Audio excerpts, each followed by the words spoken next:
Good evening, dear listener. Tonight, we return once again to the forgotten folds of history in search of moments that shaped the world in quiet ways. Whether you're cozy in bed or listening with closed eyes, I'm glad you're spending this peaceful time here. I'd love to know where you're tuning in from and what time it is in your part of the world. Are you just waking up or about to drift off with the past whispering in your ear? If you're enjoying these calm passages through time, please do subscribe. There are many more nights like this ahead. What I'm about to reveal will shatter everything you thought you knew about Victorian respectability. Behind the pristine image of proper ladies managing their households and attending tea parties, an epidemic was quietly claiming lives across drawing rooms throughout England and America. These women weren't criminals or outcasts. They were mothers, wives, daughters, and pillars of society who became unwitting victims of their era's most dangerous miracle cure. In this series, I'm going to take you deep into the hidden world of Victorian opium addiction, where the line between medicine and poison blurred beyond recognition. We'll uncover the heartbreaking stories of real women whose names were whispered in hushed tones, whose mysterious deaths were explained away as nervous conditions or weak constitutions. But first, let me show you just how devastating this silent epidemic truly was. Meet Charlotte Winslow, a woman whose story would become tragically common throughout the Victorian era. In 1853, Charlotte was everything society expected of a proper lady. She managed her husband's household in Boston with military precision, raised 3 children with unwavering devotion, and never missed a single charitable function. But behind closed doors, Charlotte was fighting a battle that would ultimately claim her life. It started innocently enough. After the difficult birth of her youngest daughter, Charlotte's physician prescribed laudanum for what he called her nervous exhaustion, just a few drops in water, morning and evening, to calm her spirits and restore her strength. The amber liquid tasted bitter, but within minutes of taking it, Charlotte felt a warmth spread through her chest, washing away not just her physical pain, but every worry that had been gnawing at her mind. What Charlotte didn't know was that she had just taken her first dose of liquid opium, a substance so powerfully addictive that it would soon control every aspect of her existence. Within weeks, those prescribed doses no longer provided the same relief. Charlotte found herself taking the medicine 3 times a day, then 4. Then whenever the familiar ache of withdrawal began to creep into her bones. The truly insidious part of this tragedy was how completely normalized laudanum had become in Victorian society. Walk into any apothecary shop in London or New York, and you'd find dozens of patent medicines containing opium. Godfrey's cordial for teething babies, Dover's powder for headaches, Mrs. Winslow's soothing syrup for everything from menstrual cramps to melancholy. These weren't hidden in back rooms or sold by shadowy dealers. They were displayed proudly on shop counters, advertised in respectable newspapers, and recommended by family physicians. For Victorian women, laudanum wasn't just medicine. It was salvation. In an era when women had virtually no control over their bodies or their lives, when they were expected to endure childbirth without complaint, manage households without help, and suppress every emotion except gentle contentment, laudanum offered something precious: escape. Just a few drops could transform a day of endless domestic duties into something bearable. It could quiet the screaming of colicky babies, ease the pain of another difficult pregnancy, and provide a brief respite from the crushing weight of societal expectations. But this escape came at a price that most women didn't discover until it was far too late.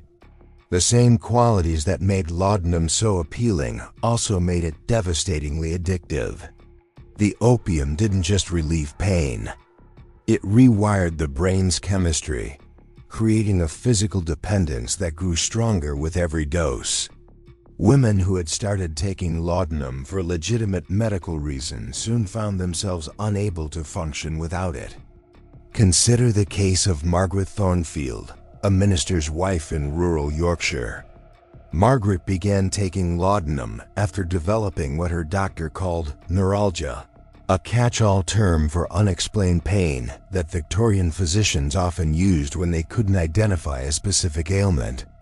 The medicine worked wonderfully at first. Margaret's mysterious aches disappeared, and she felt more energetic and capable than she had in years. She threw herself into her duties as a pastor's wife with renewed vigor, organizing charity drives and visiting the sick with tireless enthusiasm. But as months passed, Margaret noticed troubling changes. The periods between doses became increasingly difficult to endure. She would wake in the middle of the night drenched in sweat, her heart racing with inexplicable panic. During the day, she found herself watching the clock obsessively, counting the hours until she could take her next dose. When she tried to reduce the amount, as her conscience occasionally demanded, she was struck by symptoms so severe she thought she was dying. Her hands would shake uncontrollably, her stomach would twist with nausea, and waves of despair would wash over her with such intensity that she could barely leave her bedroom. Margaret's husband, a kind but naive man who trusted completely in his wife's virtue and his physician's wisdom, never suspected that his wife's medicine was slowly destroying her. Like most people of his era, he believed that addiction was a moral failing that afflicted only the weak-willed and degenerate. The idea that his pious, devoted wife could become dependent on her prescribed medicine was simply unthinkable. This blindness to the reality of laudanum addiction wasn't unique to Margaret's husband. Victorian society had created an elaborate fiction around opium use that allowed respectable people to maintain their denial, even as the evidence mounted around them. When women began taking increasingly large doses of their medicines, it was attributed to worsening health conditions that required stronger treatment. When they became withdrawn and listless, it was blamed on feminine weakness or nervous disorders. When they died suddenly and mysteriously, it was explained away as heart failure or brain fever. The truth was far more sinister. These women weren't succumbing to mysterious illnesses. They were overdosing on opium, sometimes accidentally as their tolerance increased, and they lost track of how much they had taken, sometimes deliberately as the weight of their addiction became unbearable. But because laudanum deaths often mimicked natural causes, and because families were desperate to protect their reputations, the true scope of the epidemic remained hidden. Victorian medical knowledge of addiction was primitive at best. Doctors understood that opium could be habit-forming, but they vastly underestimated its power and assumed that respectable people would naturally limit their use through moral restraint. They failed to recognize that physical dependence could overcome even the strongest willpower, and they had no effective treatments for withdrawal. When patients complained of symptoms after reducing their laudanum dose, doctors often interpreted this as evidence that they still needed the medicine, inadvertently encouraging continued use. The isolation of Victorian women made the problem even worse. Unlike men who might encounter other opium users in smoking dens or through social networks, women took their laudanum in the privacy of their homes, often unaware that they weren't alone in their struggle. They had no way to compare their experiences or seek help from others who understood their predicament. Each woman believed her growing dependence was a personal failing, a secret shame that must be hidden at all costs. This shame was compounded by the era's rigid gender expectations. Victorian women were supposed to be moral guardians, pure and self-controlled beings who elevated their families through their virtue. The idea that they might be unable to control their use of medicine contradicted everything society believed about feminine nature. Women who recognized their dependence faced an impossible choice: admit their problem and risk social disgrace, or continue using laudanum and hope they could somehow regain control before it was too late. Most chose to continue in silence, creating elaborate deceptions to hide their increasing consumption. They would visit multiple apothecaries to avoid suspicion, claim to be buying medicine for sick relatives, or send servants on errands to purchase laudanum from shops across town. Some became expert at diluting their husband's brandy with laudanum, creating a mixture that could be consumed openly without raising questions. Others hid bottles throughout their homes, ensuring they would never be caught without access to their medicine. The financial cost of maintaining a laudanum habit could be devastating. As tolerance increased, women needed larger and more frequent doses to achieve the same effect. What had started as a few pennies worth of medicine per week could eventually consume a significant portion of the household budget.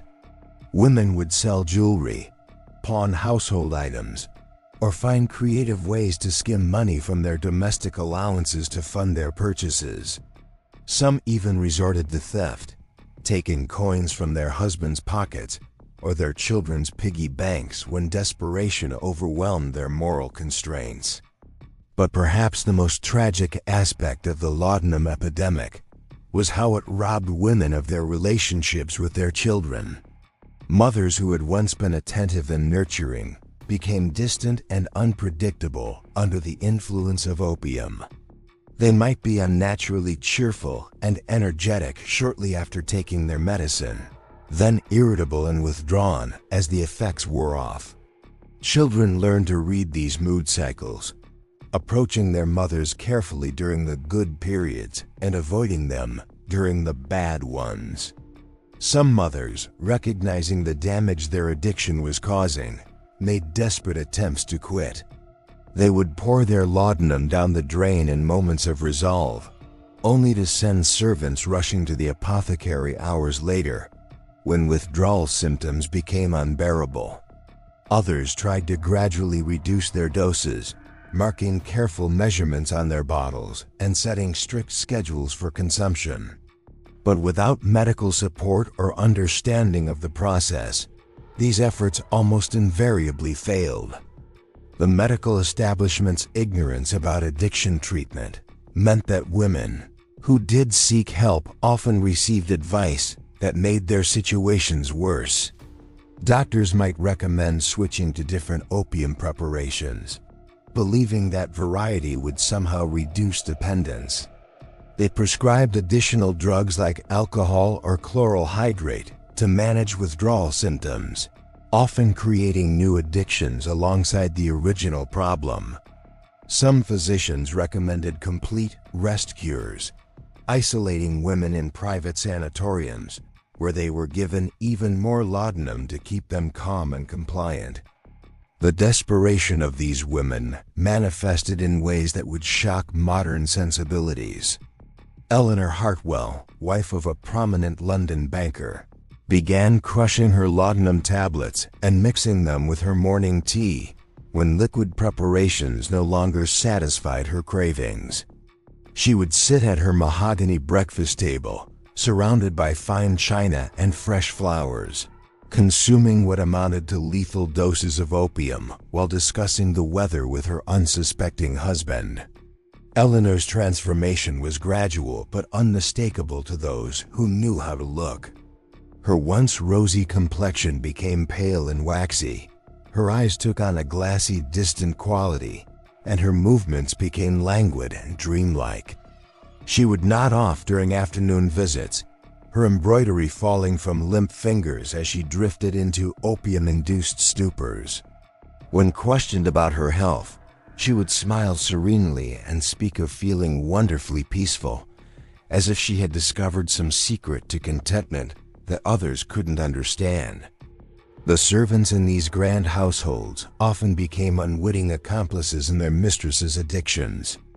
Mary O'Brien, Eleanor's lady's maid, later recalled how she was sent on increasingly frequent errands to different chemist shops across London. Mrs. Hartwell would claim she needed medicine for various ailments, a headache remedy for the cook, stomach soothers for visiting relatives, sleeping draughts for her nervous sister. Mary never questioned these requests because questioning one's employer simply wasn't done, and besides, all the medicines seemed perfectly legitimate. What Mary didn't realize was that she was participating in an elaborate shell game designed to hide the true extent of Eleanor's consumption. By the height of her addiction, Eleanor was taking laudanum every 2 hours around the clock. She kept bottles hidden in her jewelry box, behind books in the library, even sewn into the lining of her winter coat.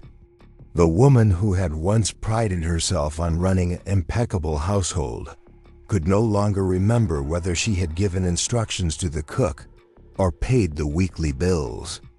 The social calendar that had once defined Eleanor's existence became a minefield of potential exposure.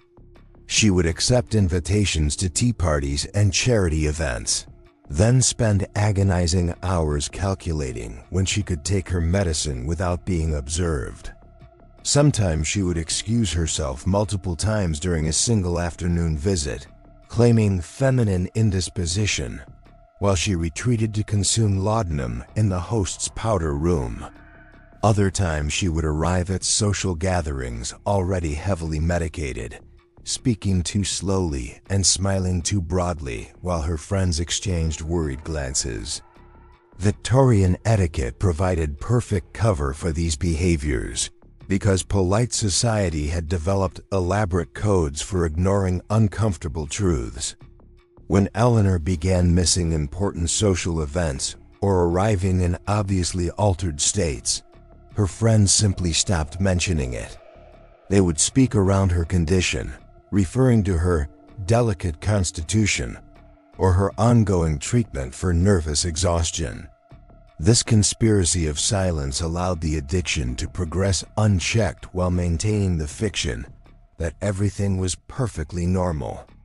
The physical deterioration of laudanum addicts followed a predictable pattern that doctors of the era either failed to recognize or chose to ignore. Women would lose significant amounts of weight as the opium suppressed their appetites, but this was often praised as fashionable thinness rather than recognized as a symptom of illness. Their skin would take on a yellowish pallor, their teeth would begin to decay from the constant presence of sugar-laden patent medicines, and their hair would become brittle and lifeless. Yet these changes were often attributed to the natural effects of aging or the stresses of domestic life. Perhaps most tragically, the cognitive effects of chronic laudanum use robbed these women of their mental acuity, just when they needed it most to recognize their predicament. The same drug that had initially sharpened their focus and elevated their mood began to cloud their judgment and impair their memory. They would forget conversations they had just finished, lose track of time for hours at a stretch, and make increasingly poor decisions about their medicine consumption. Victoria Ashworth, a clergyman's daughter from Bath, exemplified this tragic decline. Once known for her sharp wit and extensive knowledge of literature, Victoria began experiencing what she described as a mental fog after months of laudanum use. She would start reading a book only to discover she had already read the same chapter 3 times without remembering it. During conversations, she would lose her train of thought mid-sentence, staring blankly at her companions while struggling to remember what she had been saying. Victoria's family attributed these changes to the natural progression of whatever mysterious ailment required her constant medication. They encouraged her to rest more, to avoid taxing her delicate mind with challenging reading or complex thoughts. This well-meaning advice only accelerated her decline, as the isolation and mental inactivity made her more dependent on laudanum for stimulation and comfort. The relationship between laudanum addiction and Victorian marriage patterns created additional layers of tragedy. Wives were expected to be cheerful, compliant, and sexually available to their husbands, regardless of their own feelings or physical state.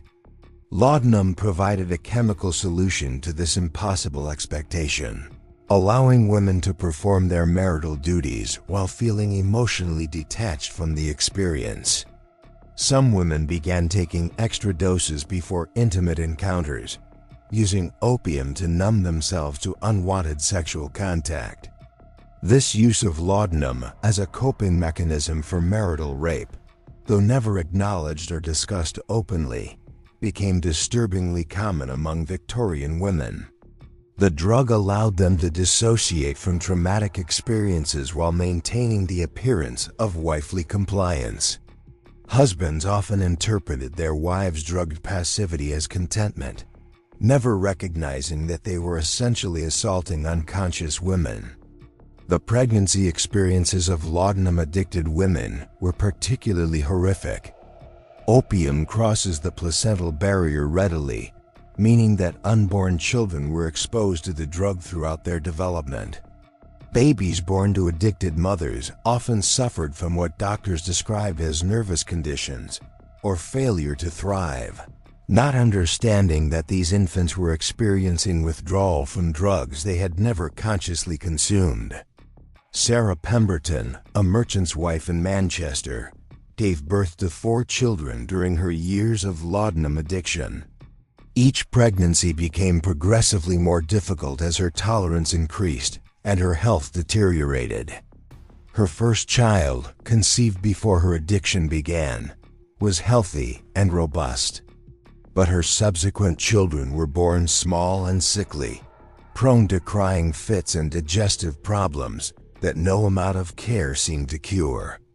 Sarah, desperate to soothe her suffering infants, would sometimes give them tiny doses of her own medicine, unknowingly perpetuating the cycle of addiction into the next generation. The pattern of infant laudanum use was so common that entire generations of Victorian children were exposed to opium from birth. Patent medicine specifically marketed for babies contained substantial amounts of the drug, and mothers routinely dosed fussy infants to keep them quiet and compliant. Children who survived this early exposure often developed lifelong health problems and increased susceptibility to addiction as adults. As tolerance levels rose, some women began experimenting with more concentrated forms of opium. They would purchase raw opium from sailors returning from the East Indies or seek out Chinese immigrants who could provide stronger preparations. These ventures into opium dens and foreign communities represented dramatic departures from Victorian respectability, but desperation had long since overcome social constraints. The opium dens of London's East End became unlikely refuges for upper-class women whose prescriptions no longer provided adequate relief. These establishments, originally serving Chinese workers and sailors, began catering to a surprising clientele of well-dressed ladies who arrived in closed carriages after dark. The proprietors quickly learned to provide private rooms and discreet service for customers who paid premium prices for privacy and stronger drugs. Elizabeth Morrison, daughter of a prominent judge, began frequenting such establishments in 1867 after her physician refused to increase her laudanum prescription. Disguised in plain clothing and accompanied by her most trusted servant, Elizabeth would slip through the back entrances of Limehouse opium houses, seeking the pure drug that her refined medicines could no longer provide. She would lie on silk cushions beside Chinese laborers and foreign seamen, all boundaries of class and race dissolved in their shared pursuit of opium dreams. These expeditions became increasingly dangerous as Elizabeth's addiction progressed. The concentrated opium available in the dens was far more potent than anything she had experienced through medical channels, and her tolerance calculations proved fatally inaccurate. On a fog-shrouded evening in November, Elizabeth consumed what she thought was her usual dose, only to slip into a coma from which she never awakened. Her body was discovered the next morning by her frantic servant, but the official cause of death was listed as heart failure to spare her family's reputation. The cover-up surrounding laudanum deaths became an art form among Victorian families desperate to protect their social standing. Physicians were often complicit in these deceptions, understanding that accurate death certificates would destroy entire family legacies. They would examine obviously overdosed bodies and certify deaths as resulting from consumption, brain fever, or sudden cardiac arrest. Funeral services would emphasize the deceased's virtue and piety, with no mention of the bottles of laudanum found clutched in their lifeless hands. The elaborate funeral of Elizabeth Morrison became a template for how Victorian society processed these tragic deaths. Her father, Judge Morrison, delivered a moving eulogy about his daughter's delicate constitution and her brave struggle against nervous exhaustion. The mourners, dressed in their finest black silk, nodded solemnly as he spoke of Elizabeth's charitable works and gentle nature. None of them mentioned the empty laudanum bottles found throughout her bedroom or the suspicious circumstances of her death in London's East End. This conspiracy of silence extended far beyond individual families. Newspapers of the era developed their own coded language for reporting laudanum deaths. They would describe women as succumbing to prolonged illnesses or nervous disorders, carefully avoiding any mention of the opium that had actually killed them. Obituaries praised the deceased patients in bearing their suffering, their devotion to family, and their graceful acceptance of God's will. The true cause of their agony remained hidden beneath layers of euphemism and social propriety. Dr. William Hartley, a London physician who treated dozens of laudanum-addicted women during his career, kept private journals that revealed the staggering scope of the epidemic.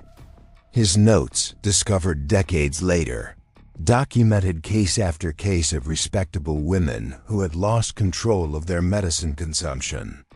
He wrote of Mrs. Catherine Wells, a banker's wife who was taking 40 grains of laudanum daily by the time she sought his help. To put this in perspective, 2 grains was considered a therapeutic dose for severe pain. Catherine was consuming 20 times the recommended amount just to feel normal. Dr. Hartley's attempts to help these women were hampered by both medical ignorance and social constraints. He couldn't hospitalize respectable ladies alongside charity cases and criminals, yet treating them at home meant they retained access to the very substances destroying them.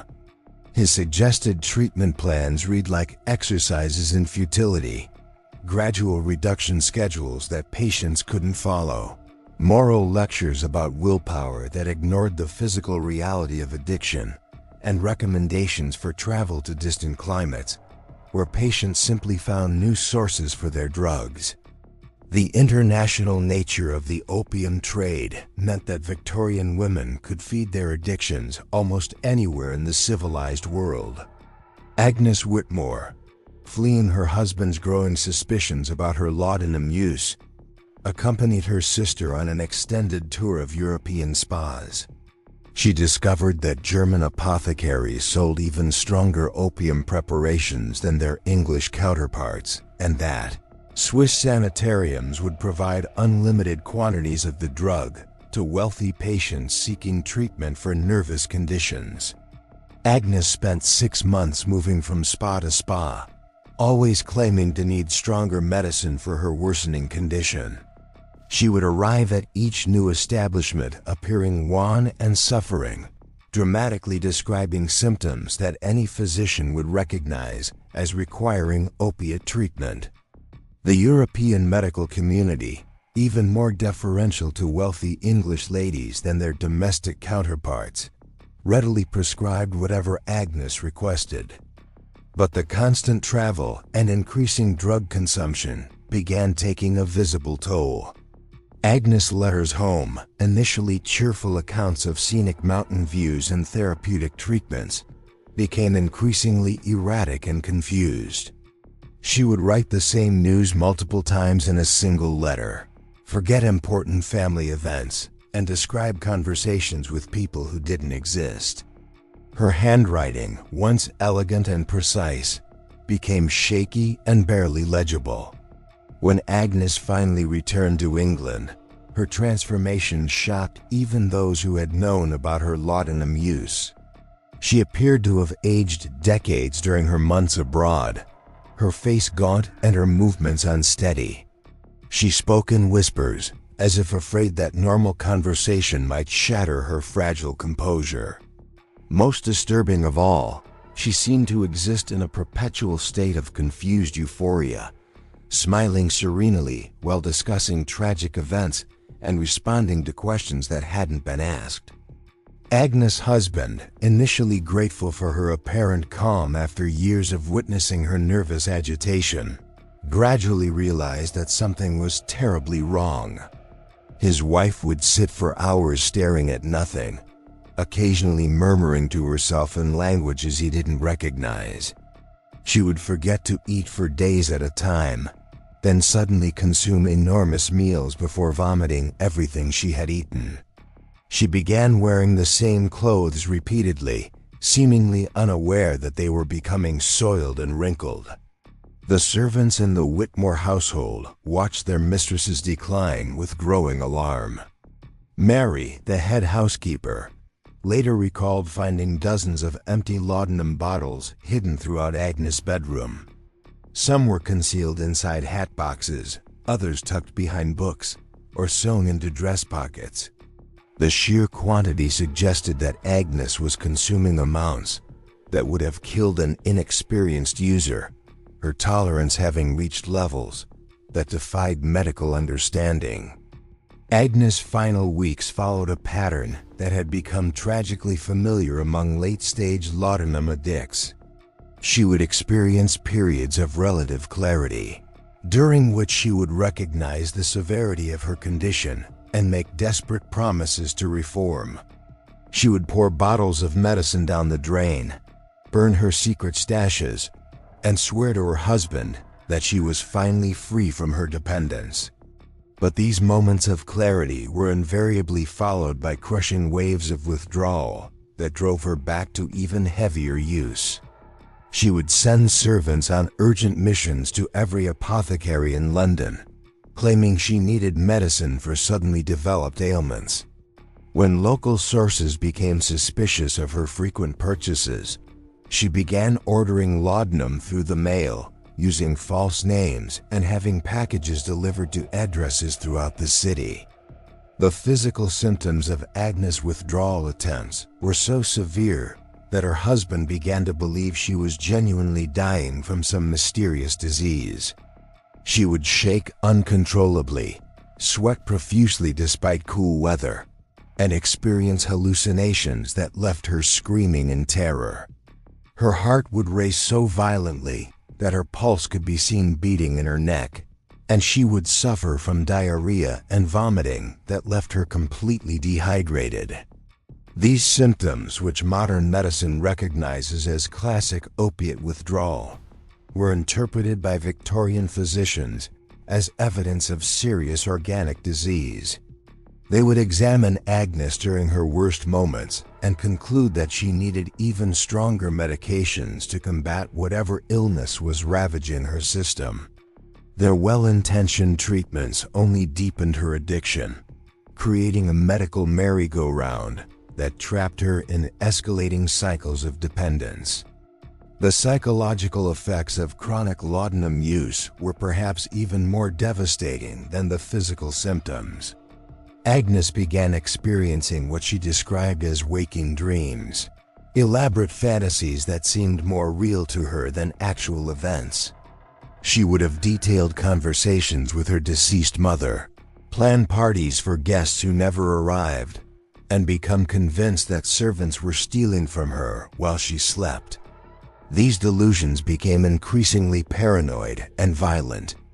Agnes accused her husband of trying to poison her, claimed that her sister was plotting to steal her inheritance, and became convinced that the local police were watching her house. She would barricade herself in her bedroom for days at a time, emerging only to search for laudanum she believed others had hidden from her. The isolation imposed by these paranoid delusions accelerated Agnes' decline. Cut off from human contact by her own suspicions, she existed in a world populated entirely by drug-induced phantoms. She would hold elaborate tea parties with imaginary guests, engaging in animated conversations with empty chairs, while real visitors waited unacknowledged in her drawing room. Her husband, watching his wife disappear into madness, began to understand that her condition was connected to her medicine consumption. But by this point, Agnes' tolerance was so extreme that any attempt to reduce her laudanum intake resulted in symptoms that appeared life-threatening.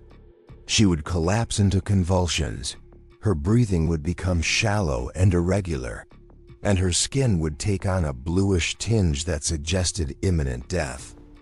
The medical establishment offered no help for families trapped in these impossible situations. Doctors understood that laudanum was somehow involved in their patients' deterioration, but they had no effective treatments for addiction and no safe methods for managing withdrawal. Their standard recommendation was to continue the medicine at whatever level seemed necessary to prevent immediate crisis, essentially condemning patients to a slow death by overdose. Agnes Whitmore died on a rainy Tuesday morning in October, found by her maid sitting peacefully in her favorite chair with an empty laudanum bottle in her lap. The official cause of death was recorded as heart failure brought on by nervous exhaustion, a diagnosis that satisfied the coroner and preserved the family's reputation. Her funeral was attended by hundreds of mourners who praised her gentle spirit and patient endurance of suffering, never knowing that they were grieving a woman who had spent her final years in the grip of a devastating addiction. The aftermath of these deaths often revealed the true extent of the laudanum epidemic within Victorian families. When relatives cleaned out the deceased woman's possessions, they would discover evidence of consumption that shocked even those who had suspected a problem. Hidden bottles, secret correspondence with multiple apothecaries, and detailed journals documenting failed attempts at self-treatment painted pictures of desperate women fighting battles they couldn't win. Rebecca Thornton, clearing out her late sister's bedroom, found a leather-bound diary that chronicled 3 years of attempted recovery from laudanum addiction. The early entries were hopeful, describing detailed plans for gradual reduction and moral resolutions to overcome weakness of character. But as the months progressed, the entries became increasingly desperate and incoherent. The final pages contained only tally marks, apparently counting doses taken each day, with numbers that climbed steadily higher until the writing stopped entirely. These discoveries forced families to confront uncomfortable truths about their loved ones' final years. They realized that behaviors they had attributed to illness or eccentricity were actually symptoms of drug addiction. The mysterious mood swings, the frequent illnesses that required seclusion, the gradual withdrawal from social activities, all suddenly made horrible sense when viewed through the lens of opiate dependence. Some families chose to learn from these revelations, becoming advocates for better understanding of addiction and more careful prescribing practices. But most simply destroyed the evidence and maintained the fiction that their relatives had died from natural causes. The shame associated with addiction was so profound that even death couldn't overcome it, and Victorian society continued to pretend that laudanum dependence was a rare occurrence affecting only the morally weak. The economic impact of the laudanum trade created powerful interests invested in maintaining the status quo. Pharmaceutical companies built fortunes selling opium-based patent medicines to unsuspecting consumers, and they fought vigorously against any attempts at regulation or reform. They funded medical journals, sponsored physician education programs, and lobbied government officials to ensure that their profitable products remained freely available. The marketing of these medicines became increasingly sophisticated as competition intensified. Companies hired chemists to develop new formulations that promised superior effects, artists to design appealing packaging, and writers to craft advertising copy that appealed to Victorian sensibilities. They sponsored testimonials from satisfied customers, though they carefully avoided mentioning the addiction potential of their products. Mrs. Pemberton's Miracle Tonic promised to cure everything from headaches to heartbreak, while Dr. Morrison's Lady's Friend specifically targeted women suffering from feminine complaints. These products were marketed not as drugs, but as health aids, essential tools for maintaining the delicate balance required for proper feminine functioning. The advertising suggested that any lady who wasn't using these preparations was neglecting her duty to her family and herself. The testimonials published in newspapers and magazines painted pictures of miraculous recoveries and restored happiness. Mrs. J.W. of Birmingham wrote that Dr. Morrison's preparation had saved her marriage by allowing her to fulfill her wifely duties with renewed enthusiasm. Mrs. St. of York credited Mrs. Pemberton's tonic with curing her of melancholy and restoring her faith in divine providence. These carefully crafted endorsements made laudanum use seem not just acceptable, but virtuous. Behind these success stories lay a darker reality of women trapped in cycles of dependence they couldn't escape. The same companies that published glowing testimonials also received desperate letters from customers, begging for help with problems they couldn't discuss with anyone else. These letters, preserved in corporate archives, revealed the human cost of the laudanum trade in heartbreaking detail. Mrs. Carolyn Foster wrote to the manufacturer of her favorite patent medicine, describing how she had progressed from taking the recommended dose twice daily to consuming entire bottles in single sittings. She begged for information about how to reduce her consumption without suffering the terrible symptoms that accompanied any attempt to cut back. Her letter ended with a plea for secrecy, as she couldn't bear the thought of her husband learning about her predicament. The company's response, if any was sent, has been lost to history.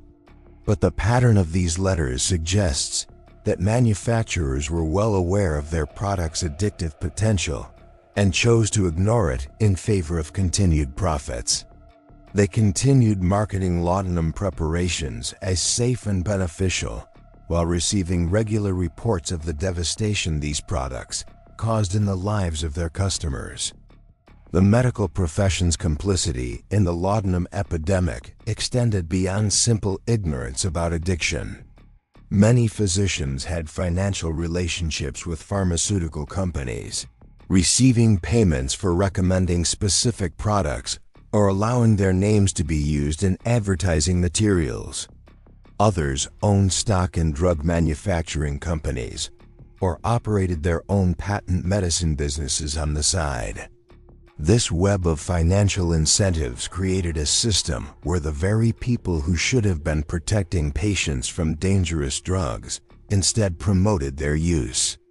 Physicians would prescribe laudanum for conditions that didn't require opiate treatment, recommend increased doses when patients develop tolerance, and dismiss concerns about dependence as moral failings rather than medical problems.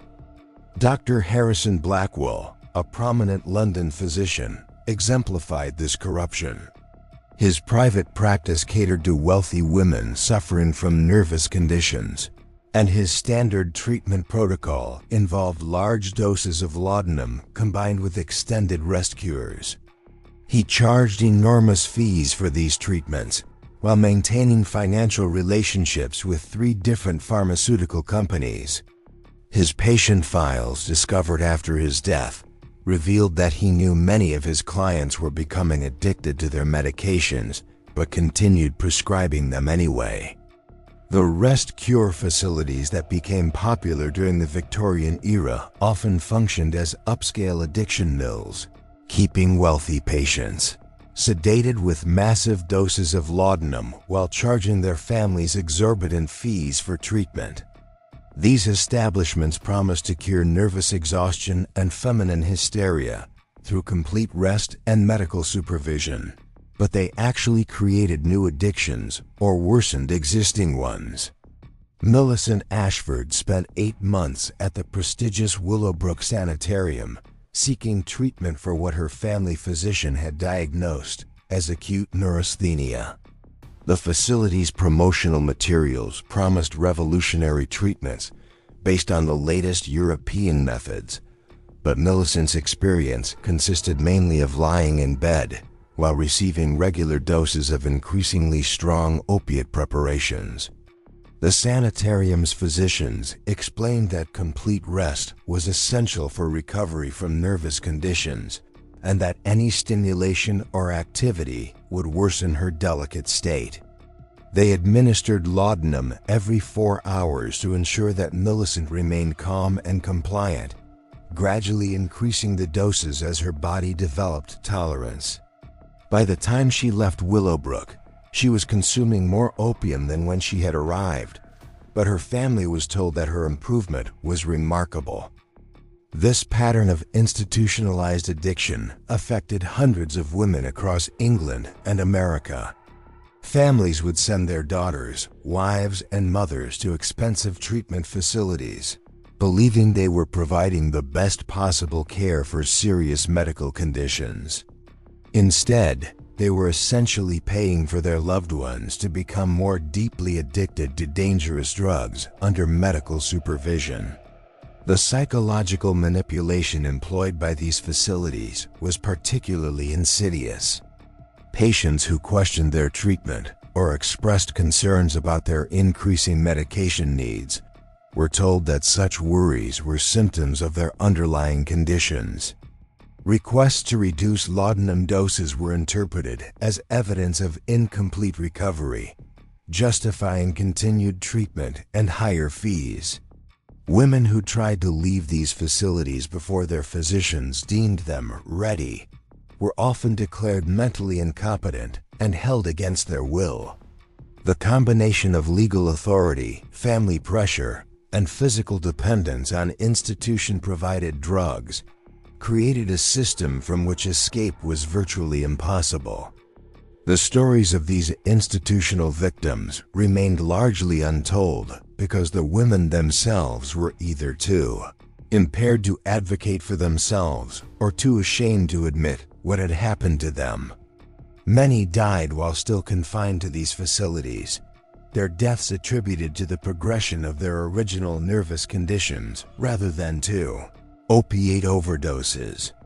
Others returned home so damaged by their experiences that they never again functioned as independent individuals.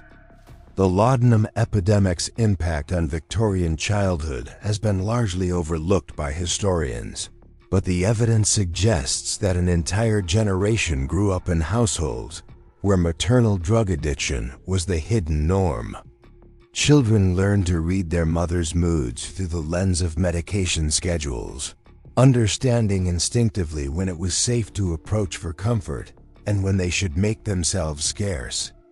These children developed survival strategies that would shape their personalities for life. They became hyper-vigilant, constantly monitoring adult behavior for signs of impairment or emotional instability.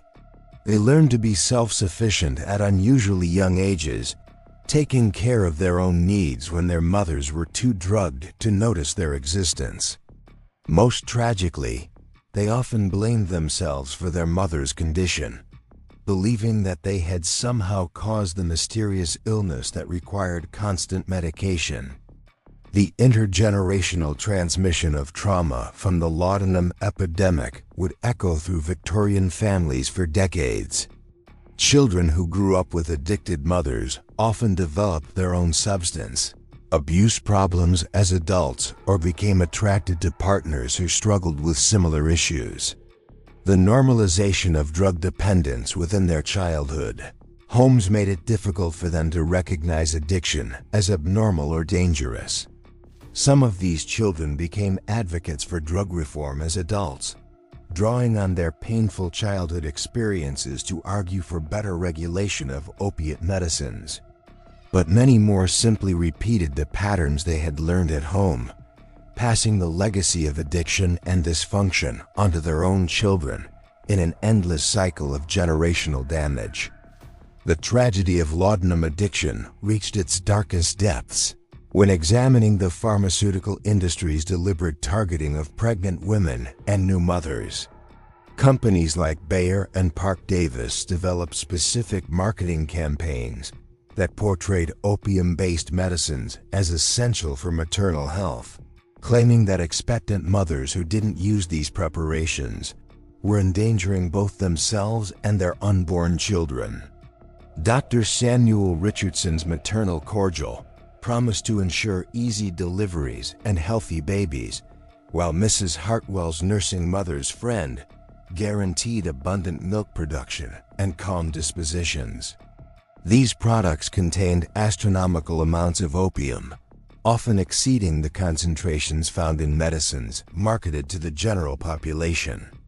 The manufacturers understood that pregnancy and childbirth created captive markets of women desperate for relief from physical and emotional suffering. Helena Blackwood discovered this truth during her fourth pregnancy in 1862. After 3 difficult births that had left her weakened and anxious, Helena's physician recommended Dr. Richardson's preparation to ensure a smoother delivery.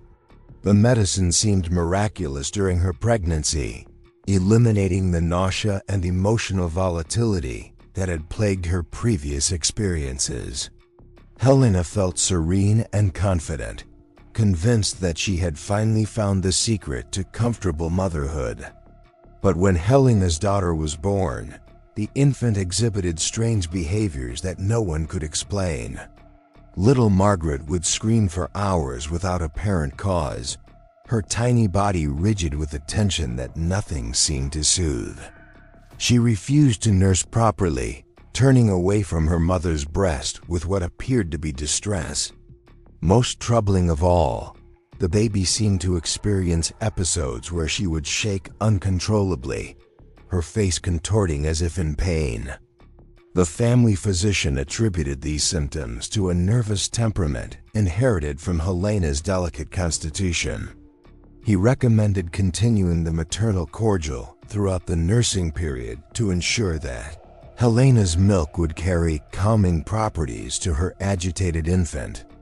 What he didn't understand was that baby Margaret was experiencing withdrawal from opium she had received through the placenta, and that continuing Helena's medication would only perpetuate the infant's addiction through breast milk. This tragic cycle repeated itself in nurseries across the civilized world as entire families became unknowingly dependent on opium. Mothers would dose themselves to cope with the demands of childcare, inadvertently drugging their nursing infants. When these babies became fussy or difficult, mothers would increase their own medication or begin giving the children direct doses of patent medicines specifically marketed for infant use. The most popular of these pediatric preparations was Mrs. Winslow's soothing syrup, which contained enough morphine to sedate a grown man. Advertisements for the product featured angelic children sleeping peacefully while their grateful mothers looked on with satisfaction. The marketing copy promised that the syrup would quiet fretful babies instantly, allowing exhausted mothers to rest and attend to their other duties without constant interruption. What the advertisements didn't mention was that babies given Regular doses of these soothing syrups often died in their sleep, victims of respiratory depression caused by opiate overdose. When infants succumbed to these medications, their deaths were typically attributed to sudden illness or weak constitutions rather than drug poisoning. The pattern was so common that Victorian families often expected to lose several children to mysterious ailments during their early years. Martha Cromwell lost 3 infants to what doctors called failure to thrive, each death occurring within months of beginning treatment with various patent medicines for colic and restlessness. Martha never connected her baby's deaths to the medications she had lovingly administered, believing instead that she was cursed with particularly fragile children. She continued using the same preparations with each new pregnancy, unknowingly repeating the cycle of addiction and death. The pharmaceutical companies manufacturing these products were fully aware of their lethal potential. Internal correspondence from the era reveals discussions about optimal dosing levels that would sedate children without causing obvious overdose symptoms. Company executives calculated acceptable mortality rates, understanding that some infant deaths were inevitable consequences of their marketing strategies, but considering them acceptable losses in pursuit of profits. When public health officials occasionally raised concerns about infant mortality rates in areas with high patent medicine consumption, manufacturers deployed sophisticated public relations campaigns to deflect responsibility. They funded medical studies that attributed infant deaths to poor sanitation, inadequate nutrition, or genetic weaknesses. They sponsored educational programs that taught mothers to recognize signs of infant illness while carefully avoiding any mention of medication-related symptoms. The most insidious aspect of pediatric opium marketing was how it normalized drug dependence from birth. Children who survived their early exposure to these medicines often developed lifelong cravings for opiate substances. They would seek out laudanum as teenagers for minor ailments, having learned from infancy that chemical solutions were preferable to natural discomfort. Thomas Whitfield, born to a laudanum-addicted mother and dosed with soothing syrups throughout his infancy, began stealing his mother's medicine at age 14.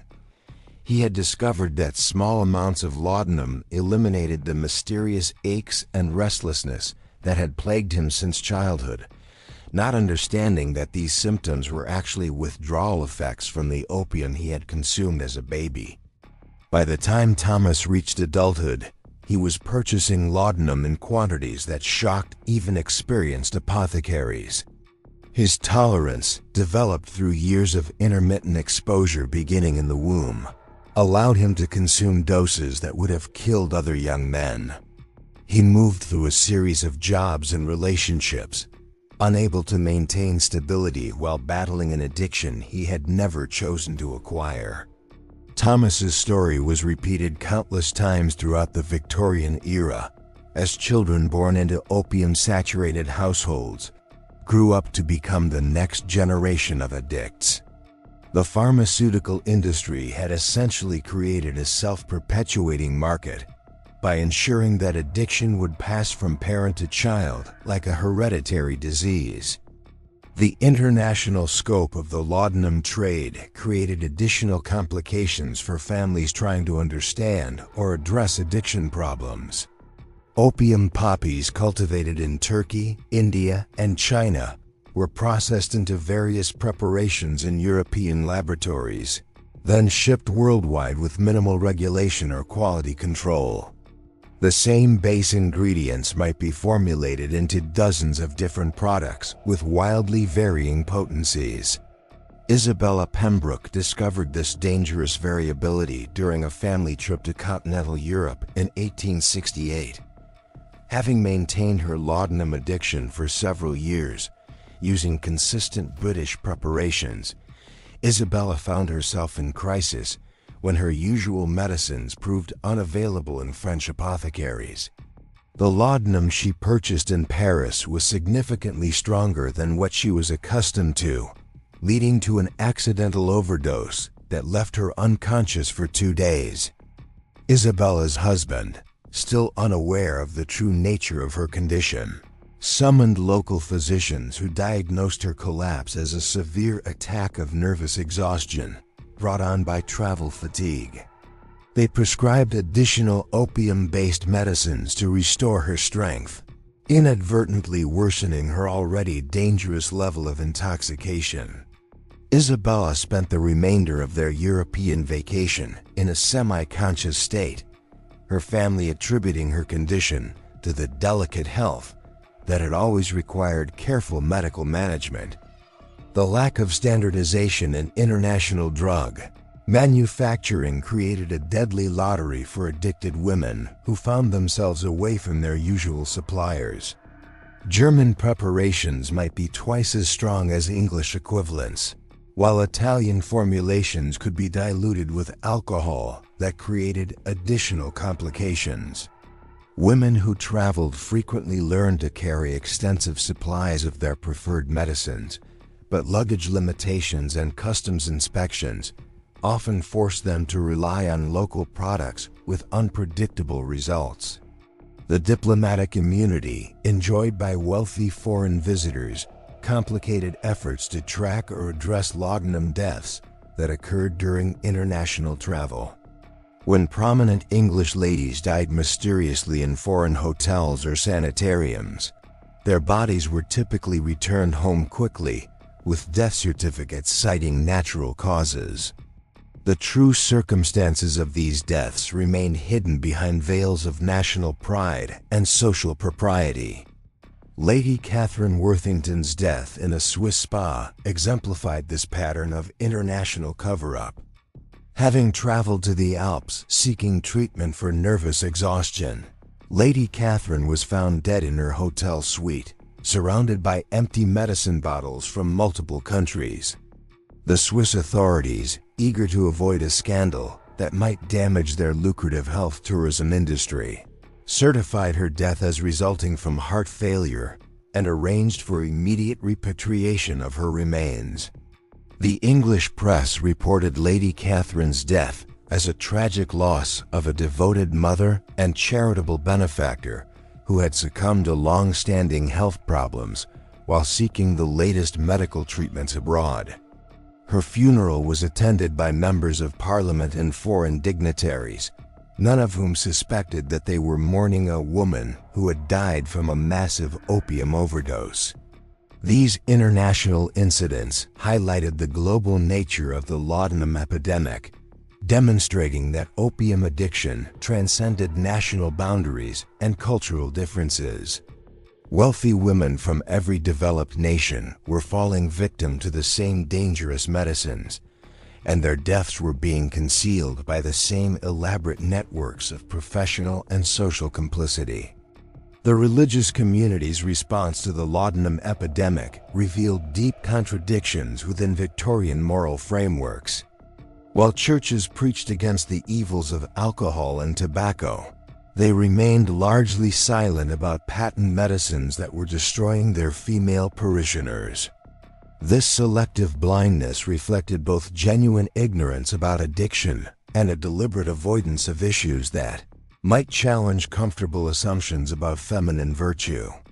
Reverend William Hartwell faced this moral dilemma directly when his own wife, Margaret, began exhibiting obvious signs of laudanum dependence. Margaret had started taking Dr. Morrison's nerve tonic after the birth of their youngest child, claiming it helped her maintain the energy needed for her extensive church duties. But Reverend Hartwell gradually noticed that his wife's periods of charitable enthusiasm alternated with episodes of withdrawn lethargy that seemed to coincide with her medicine schedule.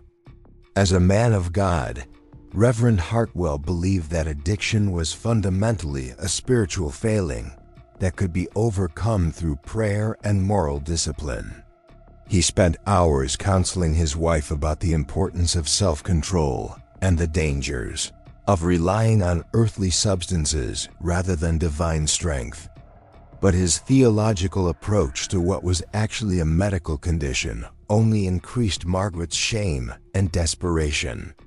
She began hiding her medicine consumption from her husband, taking doses in the church vestry before services, and keeping bottles concealed in her Bible case during pastoral visits. The secrecy required to maintain her addiction while fulfilling her role as a minister's wife created additional psychological pressure that accelerated her decline. When Margaret finally collapsed during a women's prayer meeting, convulsing and foaming at the mouth in front of the entire congregation, Reverend Hartwell was forced to confront the reality of his wife's condition. But even then, he interpreted her overdose as a spiritual crisis rather than a medical emergency, calling for prayer circles and fasting rather than medical intervention. Margaret survived that particular episode, but her public collapse had shattered the carefully maintained fiction of her virtue and piety. Congregation members began whispering about the minister's wife, who had lost control of herself during worship, and several families started attending other churches to avoid the embarrassment of association with scandal. The religious community's inability to address addiction honestly forced many suffering women to choose between their faith and their health. They could confess their struggles and face condemnation as moral failures, or they could maintain their addictions in secret while participating in religious activities that emphasized the very self-control they had lost. Some women found refuge in religious communities that took more compassionate approaches to human weakness. The Society of Friends, known as Quakers, developed an early understanding of addiction as a medical rather than moral problem, offering support and treatment rather than judgment. But these progressive religious groups represented small minorities within predominantly punitive theological frameworks. The economic pressures created by laudanum addiction often forced women into increasingly desperate measures to fund their drug purchases. As tolerance levels rose and required doses became more expensive, many women found themselves consuming significant portions of household budgets on medicine without their husband's knowledge. Constance Fairfax developed an elaborate system of financial deception to support her escalating laudanum consumption. She would purchase expensive household items from merchants who agreed to inflate their invoices, then return the goods for cash refunds that she used to buy medicine. She convinced tradespeople to bill her husband for services never rendered, keeping the payments for her own use. Most ingeniously, she began hosting charity fundraising events where she would skim donations intended for orphanages and hospitals. Constance's financial manipulations worked for nearly 2 years before her husband discovered discrepancies in their household accounts. By that time, she had embezzled hundreds of pounds from various sources, creating debts that threatened to destroy her family's social standing and financial security. When confronted with evidence of her theft, Constance broke down and confessed not only to the financial crimes, but to the laudanum addiction that had driven her to desperate measures. Her husband, a respected banker who had built his reputation on financial integrity, faced the impossible choice between exposing his wife's crimes and covering up behavior that violated everything he claimed to believe about honesty and moral responsibility. The family ultimately chose concealment over justice, repaying the stolen funds and fabricating explanations for the financial irregularities. Constance was quietly sent to a private sanitarium where she could receive treatment away from public scrutiny, but the shame and stress of her exposure triggered a final overdose that ended her life within weeks of her admission. The pattern of financial crime driven by laudanum addiction was far more common than Victorian society ever acknowledged. Women who had never contemplated dishonesty found themselves stealing from their children's education funds, pawning family heirlooms and manipulating household accounts to support drug habits they couldn't control. The shame associated with these crimes was often worse than the physical effects of the addiction itself. Women who had defined themselves through their moral virtue found that laudanum dependence had transformed them into thieves and liars, destroying their self-concept along with their health. Mary Elizabeth Thornton, a judge's daughter who had always prided herself on her impeccable character, began her descent into financial crime by taking small amounts from her household allowance to purchase extra medicine. But as her tolerance increased and her needs became more expensive, she progressed to forging her father's signature on bank drafts and selling family jewelry without permission. When Mary Elizabeth was finally caught attempting to pawn her grandmother's silver tea service, the family scandal was so overwhelming that she attempted suicide rather than face the consequences of her actions. She survived the overdose that was meant to end her life, but the brain damage caused by oxygen deprivation left her permanently impaired and institutionalized. The intersection of laudanum addiction and Victorian marriage laws created particularly tragic situations for women whose husbands discovered their drug dependence. Under the legal doctrine of coverture, married women had no independent legal identity and could be committed to asylums or treatment facilities entirely at their husband's discretion. Some husbands used these legal powers compassionately, seeking the best available treatment for wives they genuinely wanted to help. But others saw addiction as grounds for disposing of inconvenient spouses, using medical commitment as a socially acceptable form of divorce that preserved their reputations while eliminating their domestic responsibilities. Vivian Blackstone discovered this harsh reality when her husband learned about her laudanum use through servants' gossip. Rather than offering support or seeking medical consultation, Mr. Blackstone immediately began proceedings to have Vivian declared mentally incompetent and committed to a private asylum. He claimed that her drug use proved she was incapable of rational thought and posed a danger to their children's moral development. The commitment hearing was a travesty of justice that highlighted the legal powerlessness of Victorian women. Vivian was not permitted to speak in her own defense or to call witnesses who might testify to her competence.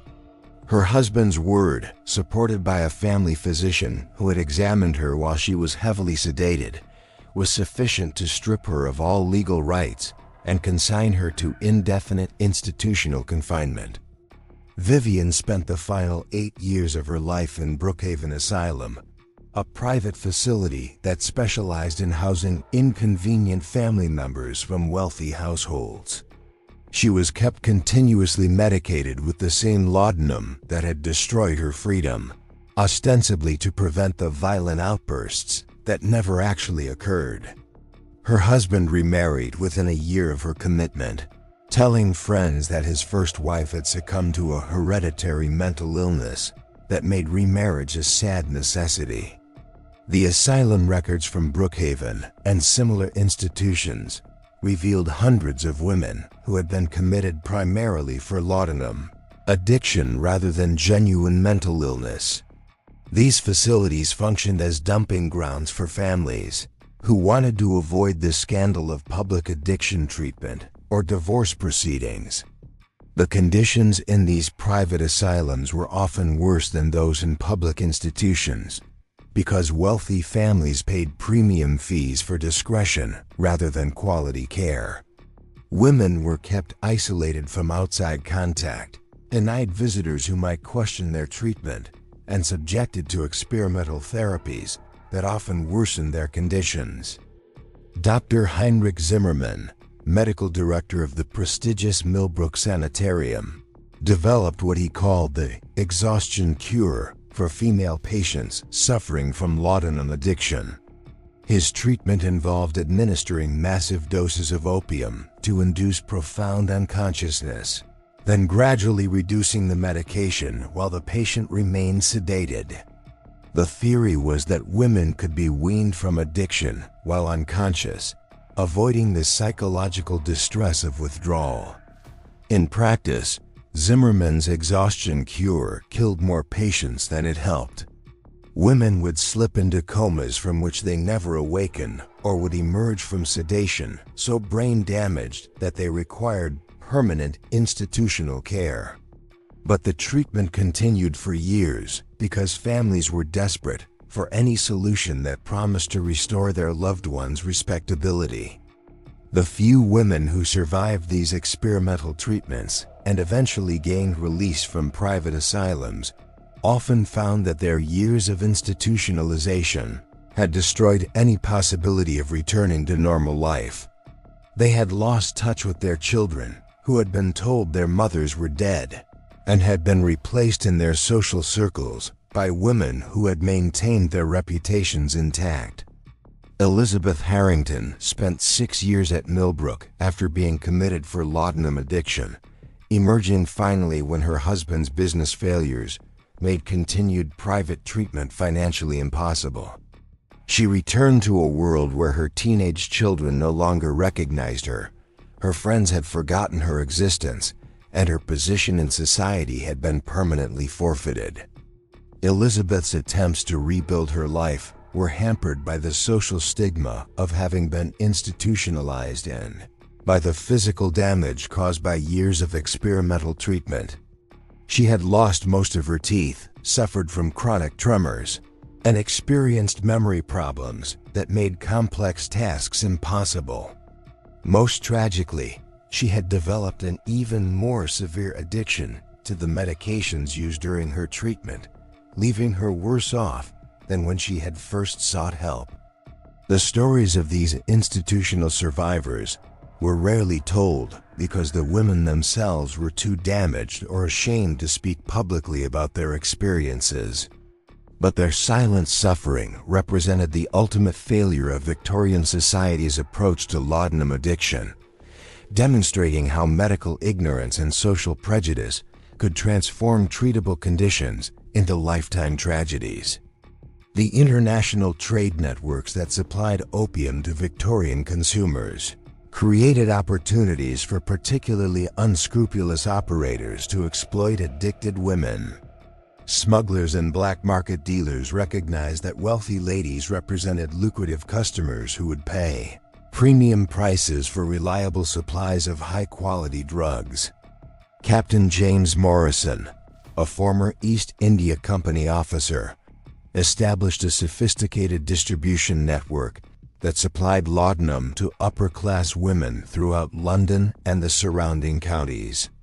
Morrison's operation was disguised as a legitimate import business, dealing in exotic spices and medicinal herbs. But his real profits came from the pure opium he smuggled in specially designed containers that escaped customs inspection. Morrison's customers included the wives of members of parliament, prominent businessmen, and high-ranking military officers. He maintained detailed records of their purchases, using this information both to track their escalating consumption and to ensure their continued silence about his illegal activities. Women who attempted to reduce their purchases or seek alternative suppliers would receive anonymous letters reminding them of the social consequences that would follow if their addiction became public knowledge. The blackmail aspect of Morrison's business model reflected the vulnerability of laudanum-addicted women to criminal exploitation. Their desperate need for reliable drug supplies, combined with their terror of social exposure, made them perfect victims for unscrupulous dealers who understood how to leverage shame for profit. Lady Margaret Ashworth became trapped in Morrison's web when her usual sources of laudanum proved inadequate for her escalating needs. Morrison promised to provide stronger preparations at reasonable prices, but gradually increased his charges while reducing the quality of his products. When Margaret protested, Morrison threatened to inform her husband about her purchases unless she agreed to recruit other customers from her social circle. Margaret found herself acting as Morrison's agent, introducing other addicted women to his services while receiving free supplies for her own use. The moral degradation of becoming a drug dealer while maintaining her facade as a respectable society matron accelerated Margaret's psychological deterioration and deepened her self-loathing. The criminal network surrounding the laudanum trade often employed violence against customers who attempted to escape their control or who threatened to expose their operations. Women who tried to report dealers to authorities would find themselves facing counter-accusations about their own illegal drug purchases, creating legal complications that discouraged official intervention. When Sarah Pemberton attempted to testify against the dealer who had been supplying her with adulterated laudanum, she discovered that her own medical records had been subpoenaed to demonstrate her history of drug dependence. The prospect of having her addiction revealed in open court terrified Sarah so completely that she withdrew her complaint and returned to purchasing from the same criminal who had been cheating her. This cycle of exploitation and intimidation kept many dangerous dealers in business for years, protected by their customers' fear of exposure. The legal system's inability to distinguish between victims and criminals in drug-related cases meant that addicted women received punishment rather than help when their situations came to official attention. The laudanum epidemic's impact on Victorian literature and art has been largely overlooked, but many prominent female writers and artists of the era struggled with opium addiction that profoundly influenced their creative work. The drug's effects on perception and emotion created distinctive artistic styles that reflected both the euphoria and despair of chronic intoxication. Christina Rossetti, though her addiction was never publicly acknowledged during her lifetime, produced poetry that clearly reflected the experiences of laudanum dependence. Her verses about lost time, fractured memories, and overwhelming yearning resonated powerfully with other addicted women who recognized their own experiences in her carefully crafted metaphors. The artistic community's romanticization of opium use, inspired partly by Samuel Taylor Coleridge's famous accounts of drug-induced creativity, provided cover for female artists whose addiction was destroying their lives and work. Critics and patrons interpreted erratic behavior and declining productivity as artistic temperament, rather than recognizing the signs of substance abuse. Millicent Hartwell, a talented painter whose work was beginning to gain recognition in London galleries, saw her career destroyed by a laudanum addiction that gradually robbed her of the manual dexterity and visual acuity necessary for detailed artistic work. Her later paintings, created while heavily medicated, showed a dramatic deterioration in technique and composition, but contemporary critics praised them as examples of bold new artistic movements. Millicent's family, proud of her artistic achievements and unwilling to acknowledge that her success had been built on drug-fueled productivity, continued supporting her career even as her addiction became increasingly obvious. They funded studio space, purchased expensive materials, and arranged exhibitions of work that showed clear evidence of impairment, maintaining the fiction that Millicent was developing innovative artistic techniques rather than losing control of her abilities. The tragic irony of laudanum's impact on female creativity was that the drug initially enhanced artistic perception and emotional intensity, allowing women to produce work of unusual power and originality. But this creative flowering was inevitably followed by decline and eventual artistic death as addiction progressed and tolerance levels rose. Many promising female artists and writers of the Victorian era simply vanished from public view after brief periods of recognition. Their disappearances were attributed to marriage, family obligations, or loss of artistic inspiration. But an examination of private papers and family records suggests that laudanum addiction was the real cause of many interrupted careers, as talented women found themselves unable to continue creative work while battling drug dependence. The loss of these artistic voices represented a cultural tragedy that Victorian society never acknowledged, as an entire generation of female creativity was sacrificed to the laudanum epidemic that continued claiming victims in drawing rooms and artist studios across the civilized world. The publishing world of Victorian England became an unwitting accomplice in the laudanum epidemic through its promotion of female invalidism as a literary ideal. Novels of the era consistently portrayed frail, ethereal heroines whose delicate constitutions required constant medical attention, creating a cultural template that real women felt pressured to emulate. Publishers discovered that stories featuring beautiful suffering ladies resonated powerfully with female readers, many of whom were themselves struggling with the very conditions these fictional characters romanticized. Emma Whitfield, an aspiring novelist from Bath, found herself trapped between literary ambition and laudanum dependence in ways that would have seemed impossible to previous generations. Emma had begun taking Dr. Morrison's Nervous Remedy after reading serialized stories in the Ladies' Home Journal about sensitive heroines who required opiate medicines to function in harsh, unfeeling worlds. The fictional characters seemed to offer a roadmap for transforming personal suffering into artistic authenticity. Emma's early writing, produced during the honeymoon phase of her laudanum use, possessed an otherworldly quality that impressed editors and readers alike. Her descriptions of emotional pain carried the vivid intensity of lived experience, while her depictions of feminine fragility resonated with women who recognized their own struggles in her carefully crafted prose. Publishers praised her work as representing the finest traditions of female literary sensibility. But as Emma's tolerance increased and her doses escalated, her writing began to reflect the darker realities of addiction rather than its initial euphoric effects. Her characters became increasingly passive and disconnected, spending entire chapters in dreamlike states that mirrored Emma's own drug-induced stupors.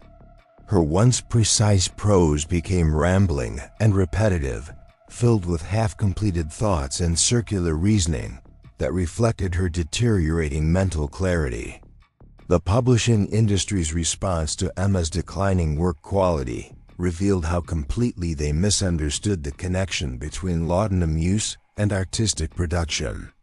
Editors interpreted her increasingly incoherent manuscripts as examples of experimental literary techniques, praising her bold departure from conventional narrative structures. They encouraged Emma to explore these new directions, unknowingly pushing her toward even more extreme drug use as she struggled to recapture the creative insights that had made her early work so compelling. Emma's final manuscript, submitted just weeks before her death from an accidental overdose, consisted largely of disconnected fragments and incomplete sentences that made no coherent sense. Yet her publisher released it posthumously as her masterpiece, claiming that Emma had transcended traditional literary forms to create something entirely new. Critics hailed the work as a breakthrough in feminine expression, never realizing they were celebrating the literary equivalent of a suicide note. The domestic service industry became another hidden casualty of the laudanum epidemic, as household staff found themselves managing employers whose drug use created impossible working conditions. Servants were expected to maintain normal household routines, while their mistresses existed in varying states of opiate intoxication, creating daily crises that required constant improvisation and discretion. Mrs. Eleanor Patterson, head housekeeper for the prominent Blackwood family, developed an intimate understanding of laudanum addiction through years of managing Lady Blackwood's increasingly erratic behavior. Eleanor learned to recognize the signs that indicated when her mistress had taken too much medicine, when she needed assistance walking without falling, and when she should be left alone to avoid triggering paranoid episodes. The moral burden placed on servants like Eleanor was enormous and largely unacknowledged. They were required to enable their employers' addictions through purchasing medicines, concealing evidence of drug use from other family members, and maintaining household functions when their mistresses were too intoxicated to provide direction. Yet they were also expected to maintain absolute loyalty and discretion, never discussing their employer's conditions with anyone outside the household. Eleanor's detailed diaries, discovered decades after her death, provided unprecedented insight into the daily reality of living with laudanum addiction. She described mornings when Lady Blackwood would be found unconscious in her sitting room, afternoons when she would mistake servants for deceased relatives, and evenings when she would become convinced that intruders were hiding throughout the house. The physical dangers posed by heavily medicated employers created constant anxiety for household staff, who understood they could be blamed for any accidents or incidents that occurred under their watch. Eleanor wrote about nights spent sitting outside Lady Blackwood's bedroom door, listening for signs of distress that might indicate an overdose requiring immediate intervention. She described the terror of finding her mistress unresponsive, never knowing whether to call for medical help and risk exposing the family's secret, or to wait and hope that Lady Blackwood would regain consciousness naturally. The economic relationship between servants and addicted employers created additional complications that trapped both parties in cycles of dysfunction. Lady Blackwood paid Eleanor significantly above normal wages, understanding that her discretion and specialized care were worth premium compensation. But this financial dependence made it impossible for Eleanor to seek other employment, even when Lady Blackwood's condition became dangerous for everyone in the household. Eleanor's position required her to become an expert in managing laudanum overdoses, recognizing withdrawal symptoms, and providing basic medical care when physicians weren't available. She learned to dilute excessively strong doses, to hide medicines when Lady Blackwood had already consumed dangerous amounts, and to fabricate explanations for her mistress's condition when visitors arrived unexpectedly. The psychological toll of this responsibility was devastating for servants, who genuinely cared about their employers but felt powerless to help them recover. Eleanor wrote movingly about watching Lady Blackwood's gradual transformation from an intelligent, accomplished woman into a hollow shell who existed only to consume her next dose of medicine. The grief of witnessing this decline, combined with the impossibility of discussing it with anyone, created a form of isolation that many servants found unbearable. Some household staff attempted to intervene by diluting their mistress's medicines or hiding bottles to force periods of abstinence, but these well-intentioned efforts usually backfired, creating withdrawal crises that were interpreted as evidence of worsening health conditions, requiring even stronger medications. Servants who were discovered tampering with medicines faced immediate dismissal without references, making such interventions professionally suicidal. The network of servants working for laudanum-addicted employers developed its own informal communication system, sharing information about effective management strategies and warning each other about particularly dangerous situations. These networks represented one of the few sources of support available to people dealing directly with the realities of Victorian opium addiction, but they operated in complete secrecy to protect both servants and employers from social exposure. The children of laudanum-addicted mothers developed survival strategies that would shape their approach to relationships and authority for the rest of their lives. They learned to function as amateur physicians, recognizing the difference between their mother's various states of intoxication and understanding when adult intervention might be necessary to prevent medical emergencies. Young Timothy Ashworth became an expert at managing his mother's laudanum addiction by age 10, having learned through painful experience that his survival depended on accurately reading her condition and responding appropriately. When his mother had taken too much medicine, Timothy would help her to bed and monitor her breathing until the danger passed. When she was experiencing withdrawal, he would bring her tea and remain nearby to provide comfort during the worst symptoms. Timothy's childhood responsibilities included tasks that no child should have been asked to perform. He learned to forge his mother's handwriting to write excuses for missed social obligations, to lie convincingly to visitors about his mother's whereabouts, and to manage household finances when his mother was too impaired to handle money responsibly. Most tragically, he became skilled at hiding evidence of his mother's condition from his father, understanding instinctively that family stability depended on maintaining elaborate deceptions. The hypervigilance required for these responsibilities created lasting psychological changes that affected Timothy's development well into adulthood. He became unable to relax completely, always scanning his environment for signs of crisis or danger. He developed an exaggerated sense of responsibility for other people's emotional states, believing that he could prevent disasters through careful attention and appropriate intervention. Timothy's relationship with his mother was complicated by the fact that her personality changed dramatically depending on her medication status. The warm, attentive woman who existed during brief periods of optimal dosing was replaced by either a hostile stranger during withdrawal or an unconscious invalid during overdose episodes. Timothy learned to treasure the rare moments when his real mother was accessible, while protecting himself emotionally from the unpredictable person she became under other circumstances. The educational neglect experienced by children of addicted mothers created long-term disadvantages that extended far beyond childhood. Timothy's formal schooling was frequently interrupted by family crises that required his presence at home, and his academic performance suffered from the chronic stress and sleep deprivation that characterized his daily existence.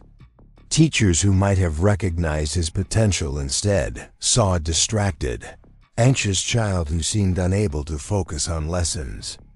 The social isolation imposed on these children was equally damaging. Timothy couldn't invite friends to his home because his mother's condition was unpredictable, and he couldn't discuss his family situation with peers because the shame and secrecy surrounding addiction made honest communication impossible. He grew up believing that his experiences were unique and shameful, never realizing that many other children in his social circle were dealing with similar challenges. Some children of addicted mothers became advocates for temperance and drug regulation as adults, channeling their childhood trauma into efforts to prevent other families from experiencing similar destruction.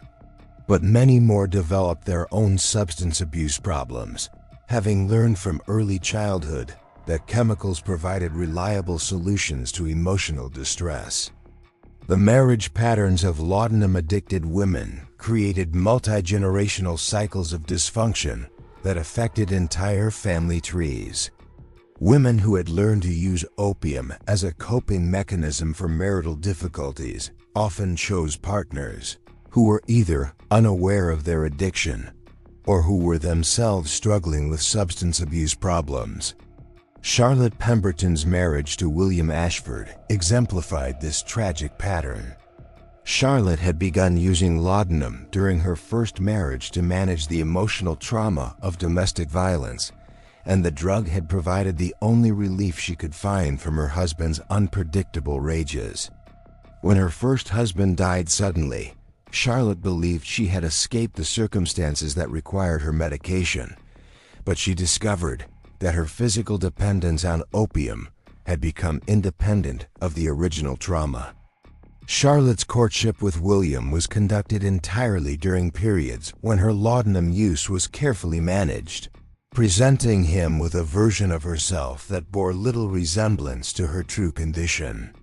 She was charming, vivacious, and seemingly healthy during their carefully choreographed encounters, having learned to time her doses to coincide with social activities. William, a widower seeking the companion for his later years, was enchanted by Charlotte's apparent vitality and social grace. He interpreted her occasional moments of distraction or unusual behavior as endearing feminine mystique rather than recognizing the signs of drug intoxication.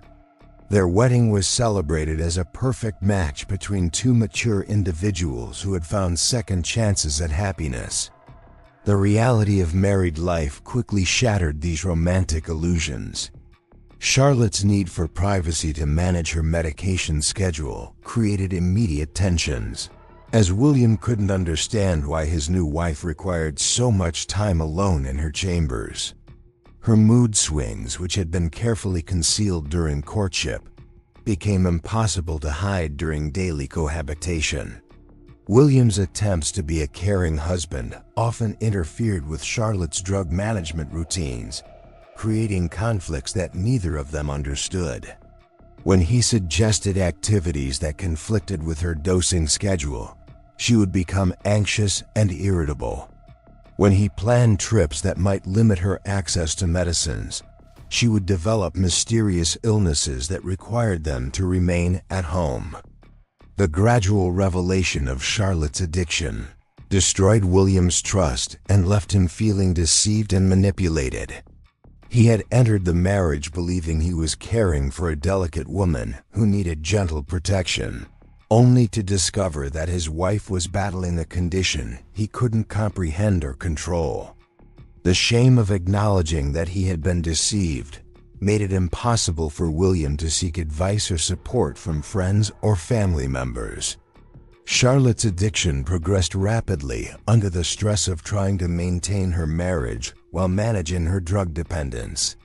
The additional pressure of concealing her condition from someone who lived in intimate proximity pushed her toward higher doses and more frequent administration. She began experiencing withdrawal symptoms during normal daily activities, making it impossible to function as the wife William expected her to be.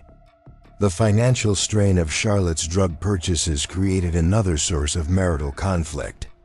William noticed discrepancies in household accounts, but attributed them to feminine frivolity rather than understanding their true cause. When confronted about missing money, Charlotte would fabricate elaborate explanations about expensive purchases or unexpected household expenses. The sexual dimension of their marriage became particularly problematic as Charlotte's addiction progressed.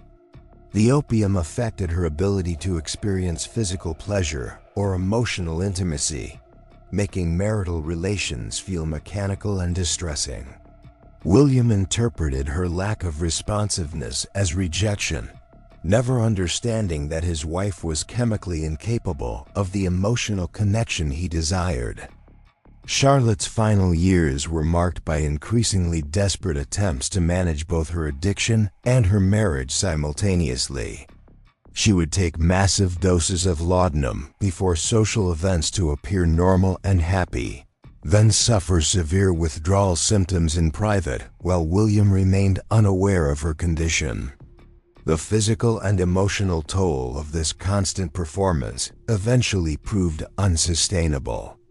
When Charlotte died from an accidental overdose, William was left not only with grief but with crushing guilt about his failure to recognize or address his wife's suffering. The discovery of hidden laudanum bottles throughout their home forced him to confront the reality that his second marriage had been built on deception and illness, rather than the mutual affection he had believed they shared.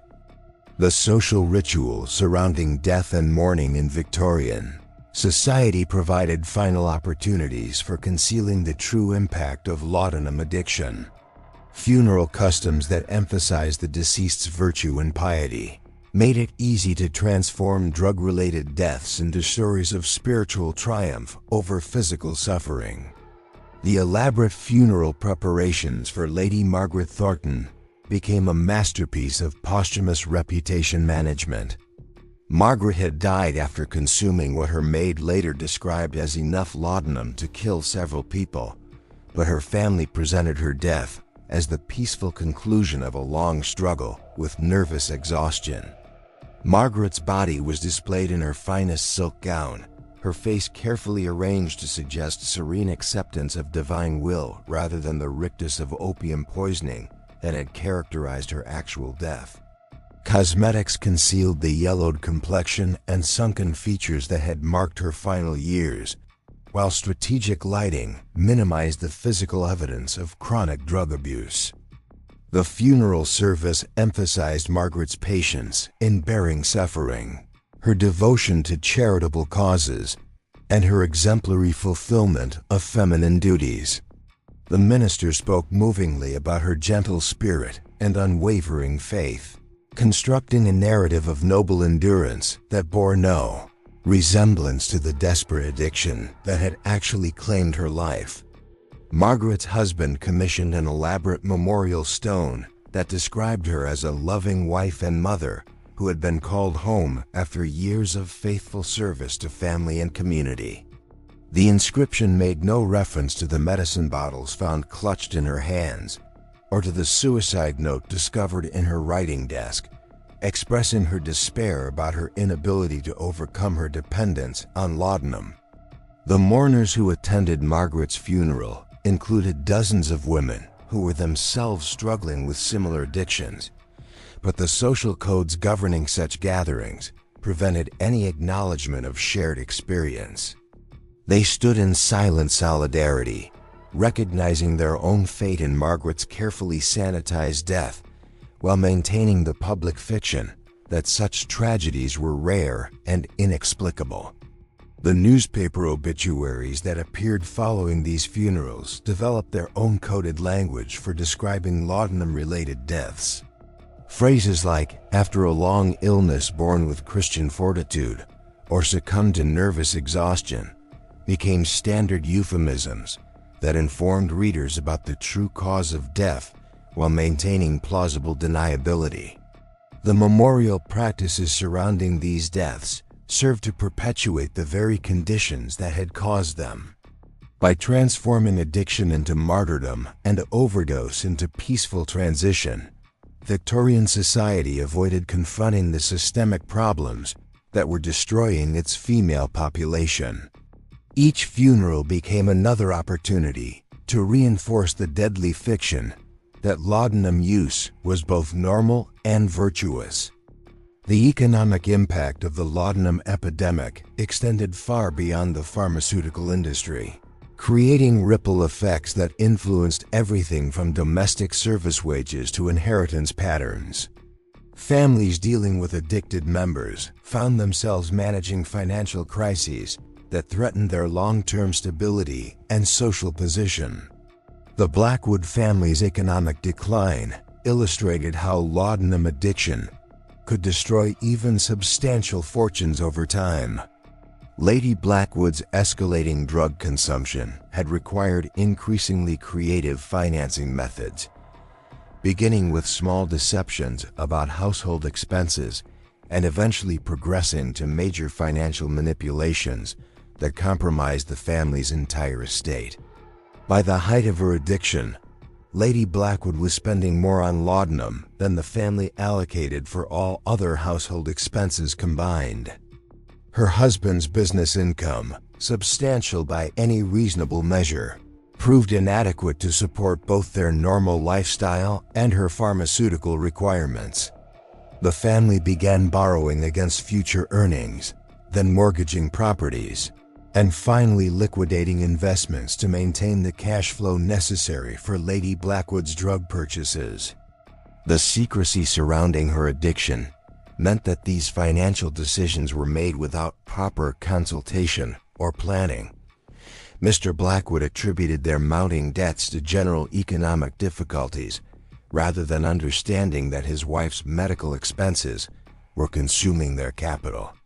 He made increasingly risky investment decisions in desperate attempts to restore their financial position, often worsening their situation through speculation and poor judgment. The social pressure to maintain appearances while managing a financial crisis created additional stress that affected every family member. The Blackwoods continued hosting elaborate dinner parties and funding their children's expensive educations while privately struggling to meet basic obligations. Servants' wages were delayed, suppliers' bills went unpaid, and creditors grew increasingly insistent, but the family maintained the fiction of continued prosperity. Lady Blackwood's death from an overdose came at a moment when the family faced complete financial ruin. Her funeral expenses, paid for with borrowed money, represented the final drain on resources that had been systematically depleted over years of hidden addiction. Mr. Blackwood discovered after her death that they owed substantial sums to dozens of creditors, many of whom had been providing goods and services under false assumptions about the family's financial stability. The children of laudanum-addicted mothers often inherited not only their mother's debts, but also their psychological predisposition towards substance abuse. Young Edward Blackwood, who had spent his teenage years watching his family's mysterious financial decline, began drinking heavily as soon as he left home for university. His alcoholism, developed as a coping mechanism for childhood trauma, created new financial drains that perpetuated the cycle of addiction and economic instability. The marriage prospects of children from laudanum-affected families were often severely compromised by both financial constraints and social suspicions about hereditary weakness. Potential suitors and their families would investigate carefully before committing to unions with families that had experienced mysterious illnesses or unexplained financial difficulties. The insurance industry began developing crude, actuarial models that identified families with histories of female nervous disorders as poor risks for life insurance policies. These calculations, based on statistical correlations rather than medical understanding, effectively penalized families dealing with laudanum addiction by making it difficult to obtain financial protection against further losses. The legal profession developed specialized expertise in managing the complex estate issues created by laudanum-related deaths.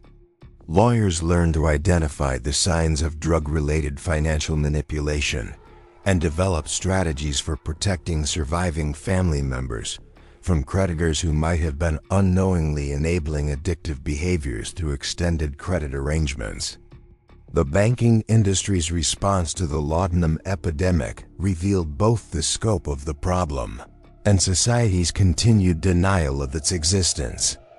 Bank managers began recognizing patterns of account activity that suggested customer drug addiction, but they developed policies designed to protect institutional interests rather than to help struggling families address underlying problems. Private banks serving wealthy clientele noticed increasing numbers of female customers who made frequent, small withdrawals that didn't correspond to normal household expense patterns. These women would visit multiple branches, often accompanied by servants, to conduct transactions that seemed designed to avoid attracting attention to their total withdrawal amounts. The bank officers learned to recognize the physical signs of laudanum intoxication in customers who arrived to conduct business while heavily medicated. They developed procedures for handling clients who seemed confused about transaction amounts or who signed documents with obviously impaired judgment. But these protective measures were designed to limit institutional liability rather than to provide assistance to customers who were clearly struggling with serious problems. The correspondence between banks and their laudanum-addicted customers revealed the elaborate deceptions required to maintain addiction while preserving social respectability. Women would write detailed letters explaining unusual account activity, creating fictional expenses, and fabricating financial emergencies to justify their frequent need for cash. Mrs. Penelope Ashworth's letters to her private banker provided a masterclass in the creative accounting required to fund a laudanum addiction without arousing suspicion. She described non-existent home repairs, fictional medical expenses for imaginary relatives, and elaborate charity commitments that supposedly required regular cash donations. Her banker, recognizing the implausibility of her explanations, but reluctant to challenge a valued customer, simply processed her requests while maintaining careful records that documented the progression of her financial deception. The banking industry's files contained hundreds of similar cases, representing a hidden archive of the laudanum epidemic's financial impact. These records, preserved in institutional vaults long after the customers had died, provided statistical evidence of addiction's prevalence among upper-class Victorian women. But the information remained buried in confidential business files, never contributing to public understanding of the crisis. The international banking networks that served wealthy Victorian families created opportunities for particularly sophisticated financial manipulations designed to conceal drug-related expenses. Women could transfer funds between accounts in different countries, ostensibly for travel or investment purposes, while actually financing laudanum purchases that would be difficult to trace through normal channels. Lady Catherine Morrison developed an elaborate system of international transfers that allowed her to purchase opium through foreign suppliers without creating obvious connections to her domestic financial activities. She would transfer substantial sums to European banks, claiming to be investing in continental business opportunities, then use these funds to purchase drugs through networks of international dealers who specialized in serving wealthy English customers. The complexity of these international arrangements provided perfect cover for addiction-related expenses while creating financial webs that became increasingly difficult to unravel. When Lady Catherine died from an overdose, her executors discovered that she had established accounts in 7 different countries, many of which contained evidence of drug purchases that had been ongoing for years. The foreign exchange aspects of international drug purchases created additional opportunities for financial manipulation that further concealed the true cost of laudanum addiction.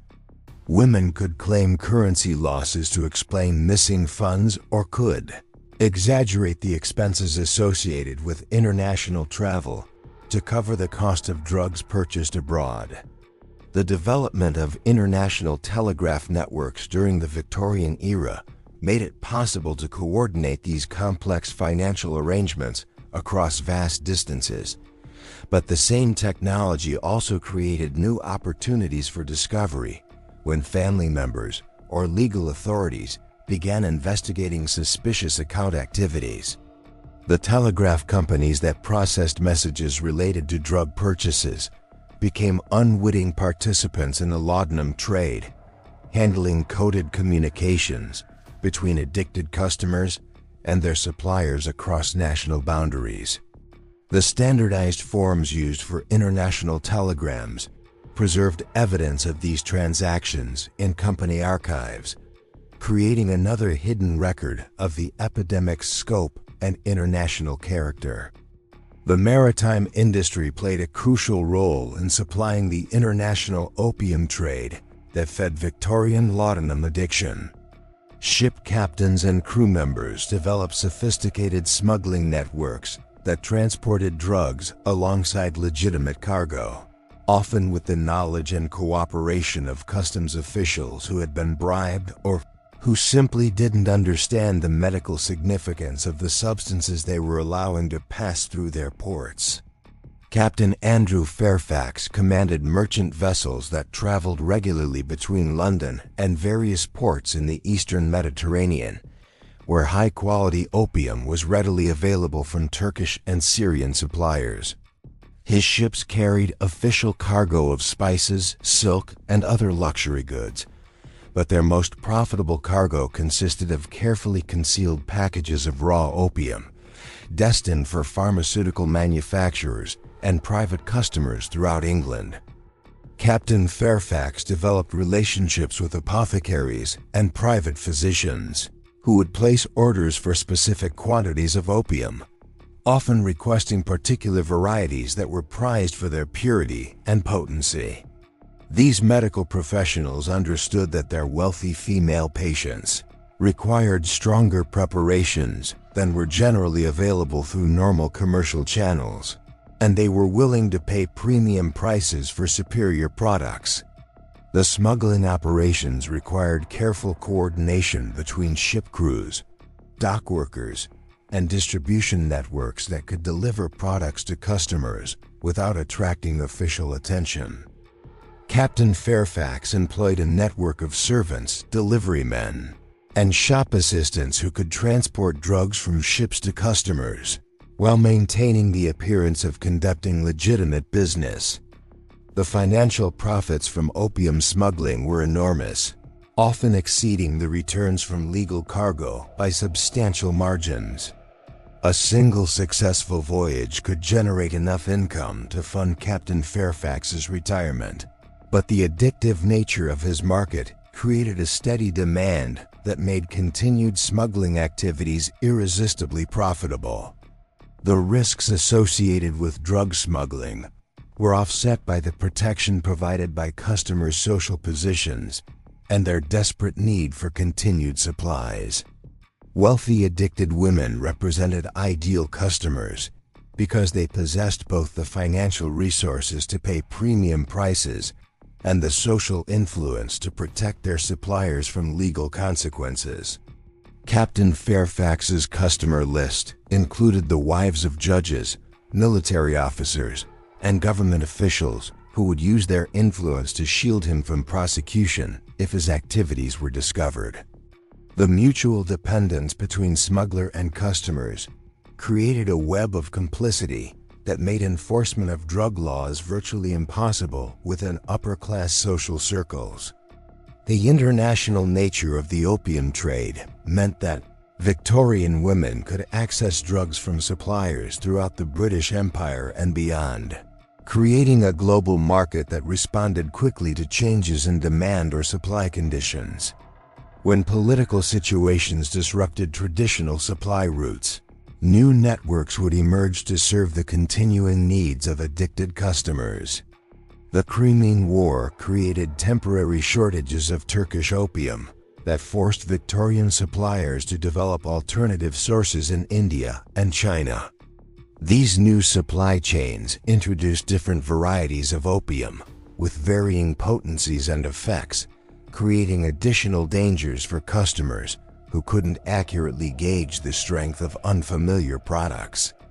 The colonial administration's involvement in opium production and distribution created conflicts of interest that compromised efforts to regulate drug use within the empire. British officials who profited from opium cultivation in India were reluctant to support policies that might reduce demand for their products, even when they recognized the social damage caused by widespread addiction. The East India Company's monopoly on opium production created artificial scarcities that drove up prices and encouraged the development of black market alternatives. These unofficial supply networks often provided adulterated or contaminated products that posed additional health risks to consumers who were already vulnerable to overdose and other complications.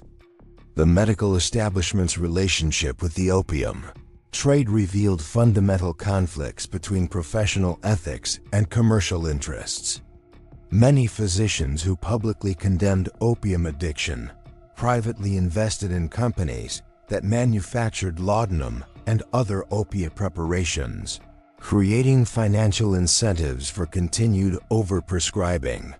Dr. William Hartwell maintained a respectable medical practice that specialized in treating nervous disorders among wealthy women.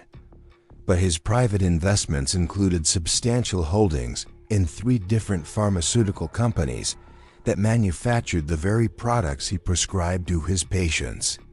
His treatment recommendations consistently favored expensive proprietary medicines over cheaper, generic alternatives, generating profits for companies in which he held financial interests. The medical journals of the era published articles about the dangers of opium addiction, while simultaneously running advertisements for laudanum, preparations that promised miraculous cures for the same conditions the articles described as symptoms of drug dependence. This contradiction reflected the medical profession's inability to reconcile its therapeutic responsibilities with its commercial relationships. The medical conferences and professional societies that should have addressed the laudanum epidemic instead focused on technical discussions about dosage calculations and preparation methods that effectively promoted more sophisticated drug use rather than encouraging abstinence or seeking alternative treatments. The pharmaceutical conferences of the Victorian era became showcases for increasingly potent opium preparations, with manufacturers competing to develop products that would capture larger shares of the lucrative female market.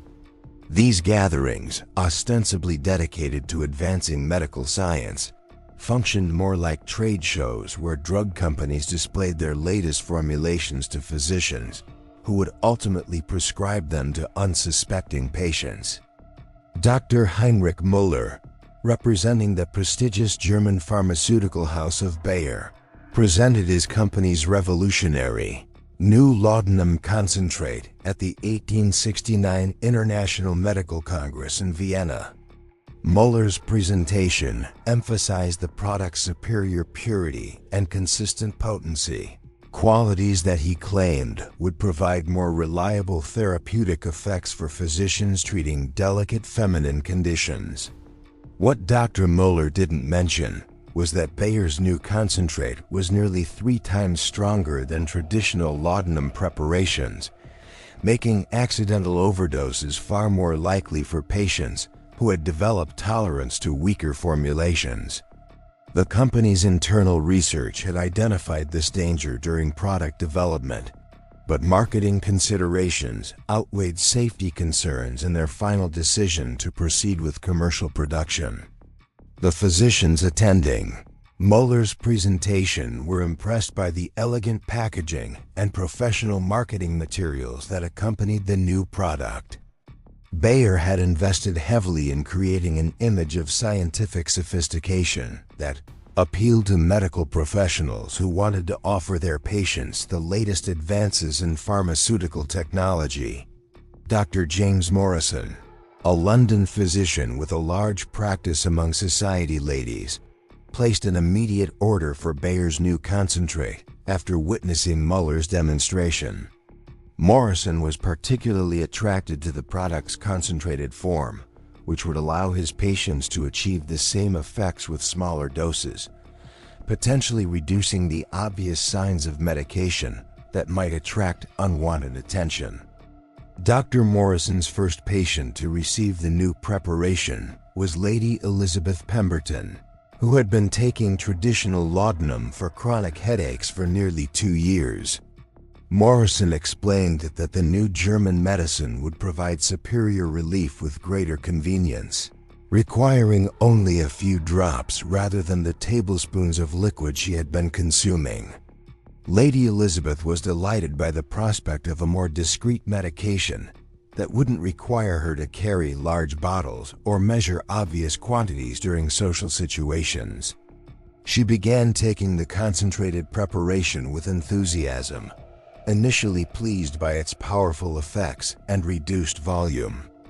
But within days of switching to the new medicine, Lady Elizabeth experienced symptoms that neither she nor Dr. Morrison understood.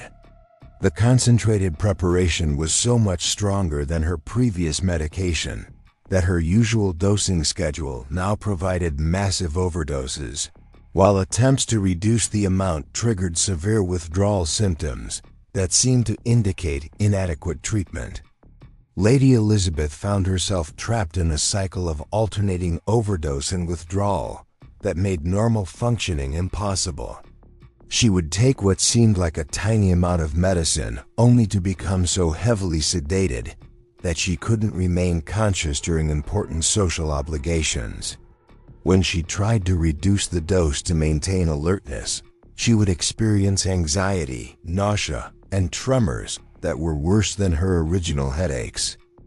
Dr. Morrison, lacking any understanding of the pharmacological differences between the old and new preparations, interpreted Lady Elizabeth's difficulties as evidence of worsening health that required more aggressive treatment. He increased her dosing schedule and added supplementary medications to address what he perceived as new symptoms of her underlying condition. The combination of concentrated laudanum with additional opiate preparations created a pharmaceutical cocktail that would have challenged the tolerance of experienced drug users. Lady Elizabeth, who had never intended to become addicted to any substance, found herself consuming amounts of opiates that exceeded the daily intake of professional drug dealers in London's East End. Her physical transformation was rapid and dramatic. Within weeks of beginning the new treatment, Lady Elizabeth had lost significant weight, developed a persistent tremor, and begun experiencing hallucinations that made social interaction increasingly difficult. Her skin took on the waxy, yellowish appearance characteristic of chronic opium poisoning, while her pupils remained constricted even in dim lighting. The servants in the Pemberton household watched their mistresses decline with growing alarm. Mary O'Sullivan, Lady Elizabeth's personal maid, later described finding her employer unconscious in her sitting room on multiple occasions, sometimes with the concentrated medicine bottle still clutched in her hand. Mary's attempts to express concern about Lady Elizabeth's condition were dismissed by both her employer and Dr. Morrison, who explained that servants couldn't be expected to understand the complexities of medical treatment for sophisticated nervous disorders. Mary was instructed to ensure that Lady Elizabeth's privacy was protected and that her medication schedule was maintained exactly as prescribed. The isolation imposed by her deteriorating condition meant that Lady Elizabeth had no opportunity to compare her experiences with those of other women who might have warned her about the dangers of concentrated opium preparations. She existed in a medical bubble, created by Dr. Morrison's confident pronouncements and her family's trusting acceptance of his expertise. Lady Elizabeth's husband, Sir Thomas Pemberton, noticed his wife's dramatic changes, but accepted Dr. Morrison's explanations that her symptoms represented the natural progression of her underlying nervous condition. Sir Thomas had built his successful business career on trusting expert advice, and he applied the same approach to his wife's medical treatment. The financial cost of Lady Elizabeth's treatment escalated dramatically as her tolerance to the concentrated preparation increased. Dr. Morrison's bills, which had been substantial but manageable during her treatment with traditional laudanum, began consuming significant portions of the family's discretionary income. The concentrated medicine itself was far more expensive than conventional preparations, and Dr. Morrison's frequent consultations added additional charges. Sir Thomas began to question the value of his wife's medical expenses when her condition continued to worsen despite increasingly costly treatments. But his concerns about financial prudence were overwhelmed by his fear that reducing medical support might contribute to Lady Elizabeth's suffering or death. The social obligations that had once defined Lady Elizabeth's existence became impossible to fulfill as her addiction to the concentrated preparation progressed. She would agree to attend charity functions or dinner parties, then find herself too heavily sedated or too anxious about missing doses to leave her home. Her friends began to speculate about the mysterious illness that was transforming the vivacious woman they had known into a reclusive invalid. The most charitable interpretations suggested that Lady Elizabeth was suffering from consumption or some other wasting disease that required privacy and rest. Less charitable observers whispered about nervous breakdowns or hereditary madness that might explain her withdrawal from society. Lady Elizabeth's final public appearance occurred at a women's charity luncheon where she had promised to speak about support for orphan children. She arrived at the event having taken what she calculated to be a moderate dose of her medicine, hoping to remain alert and articulate during her presentation, but her tolerance calculations proved fatally inaccurate. The concentrated preparation's unpredictable absorption rate meant that the effects hit her more suddenly and powerfully than anticipated. She began her speech normally, discussing the plight of homeless children with her usual passion and eloquence. Midway through her remarks, Lady Elizabeth's words began to slur, and she started repeating sentences without seeming to realize her error. Her audience, composed of society ladies who had known her for years, watched in horrified silence as she swayed behind the podium, struggling to maintain her balance while attempting to continue her presentation. The speech ended when Lady Elizabeth collapsed onto the luncheon table, scattering fine china and flower arrangements while losing consciousness completely. The women in attendance assumed she had suffered some sort of seizure or fainting spell brought on by her delicate constitution and the stress of public speaking. Dr. Morrison, summoned to treat Lady Elizabeth at the scene of her collapse, attributed her condition to nervous exhaustion and prescribed complete rest along with increased doses of her medication to prevent similar episodes in the future. He assured Sir Thomas that such incidents were common among ladies of refined sensibility who overtaxed their delicate systems. Lady Elizabeth never recovered from the humiliation of her public collapse. The incident confirmed her worst fears about her inability to control her medication effects, while the sympathetic concern expressed by her friends made her feel like a fraud who was deceiving people about her true condition. She began taking larger doses of the concentrated preparation to achieve the sense of peace and detachment that had initially attracted her to laudanum use. But the powerful medicine now required dangerous amounts to produce the desired effects, creating a pharmaceutical Russian roulette where each dose might be her last. Lady Elizabeth's death occurred on a quiet Tuesday afternoon as she sat in her favorite garden chair, reading a novel she had enjoyed before her addiction began. Mary O'Sullivan found her employer's body several hours later, the book still open in her lap and the concentrated medicine bottle empty beside her.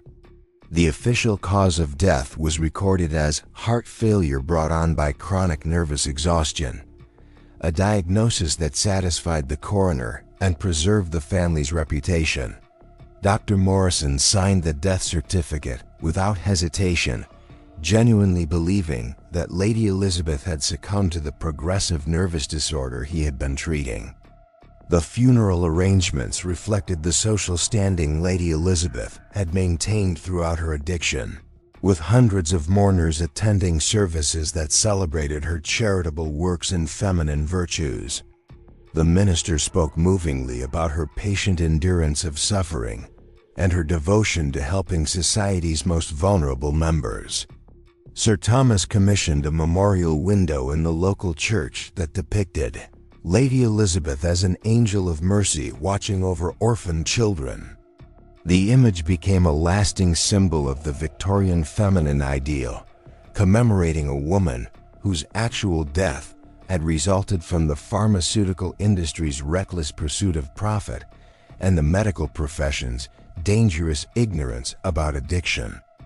The concentrated laudanum preparations that had killed Lady Elizabeth continued to be marketed aggressively throughout England and America, with manufacturers developing even more potent formulations to capture competitive advantages in the expanding market for feminine medicines. The lessons that might have been learned from her death remained hidden behind the elaborate deceptions that Victorian society used to protect itself from uncomfortable truths. Dr. Morrison continued his medical practice without any recognition of his role in Lady Elizabeth's death, eventually becoming a respected authority on the treatment of nervous disorders among upper-class women. His techniques for managing delicate feminine constitutions were adopted by physicians throughout the English-speaking world, ensuring that Lady Elizabeth's tragedy would be repeated countless times in drawing rooms and private chambers across the civilized world. The pharmaceutical industry's development of concentrated opium preparations represented just one aspect of a broader trend towards stronger and more dangerous products, designed to capture market share in the competitive laudanum trade.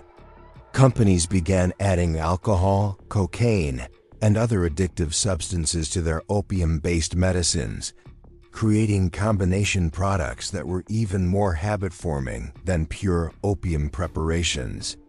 Mrs. Pendleton's miracle elixir combined laudanum with a substantial amount of cocaine, producing effects that patients described as remarkably energizing compared to traditional opium medicines. The cocaine masked some of opium's sedating effects, allowing women to remain functional while consuming dangerous amounts of opiates. Sarah Mitchell, a minister's wife from Yorkshire, became one of the first customers to try Mrs. Pendleton's new formula after her usual laudanum supplier recommended it as a superior treatment for the chronic fatigue that had been troubling her for months.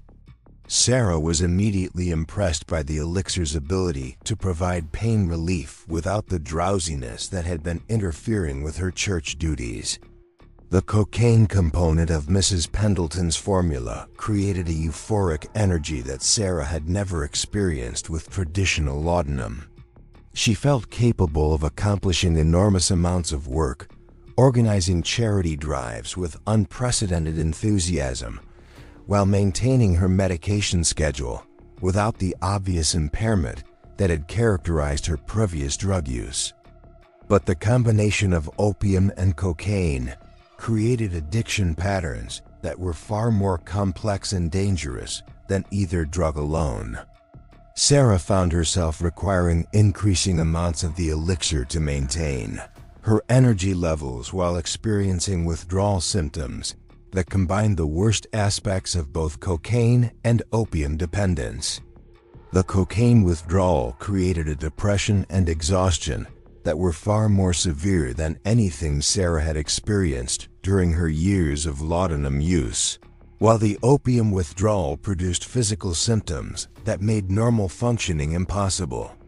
The combination meant that any attempt to reduce her medication consumption triggered multiple types of withdrawal simultaneously.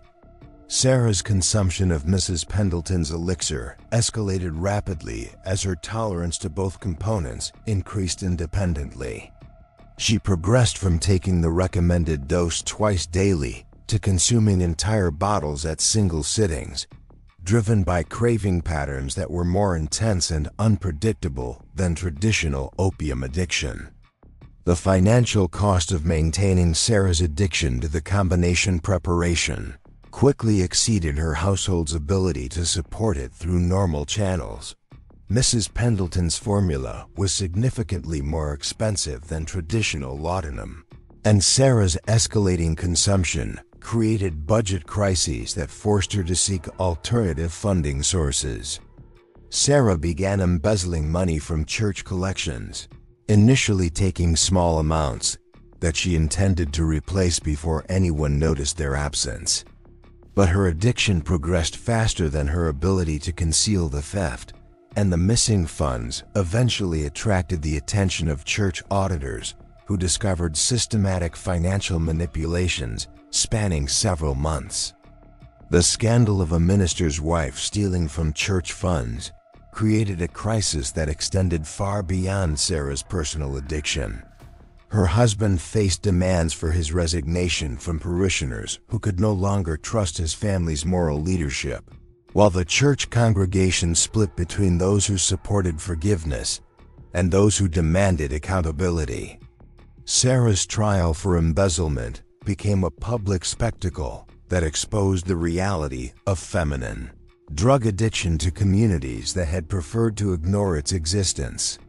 The evidence presented in court included detailed records of her medicine purchases, creating an official record of consumption levels that shocked even experienced physicians.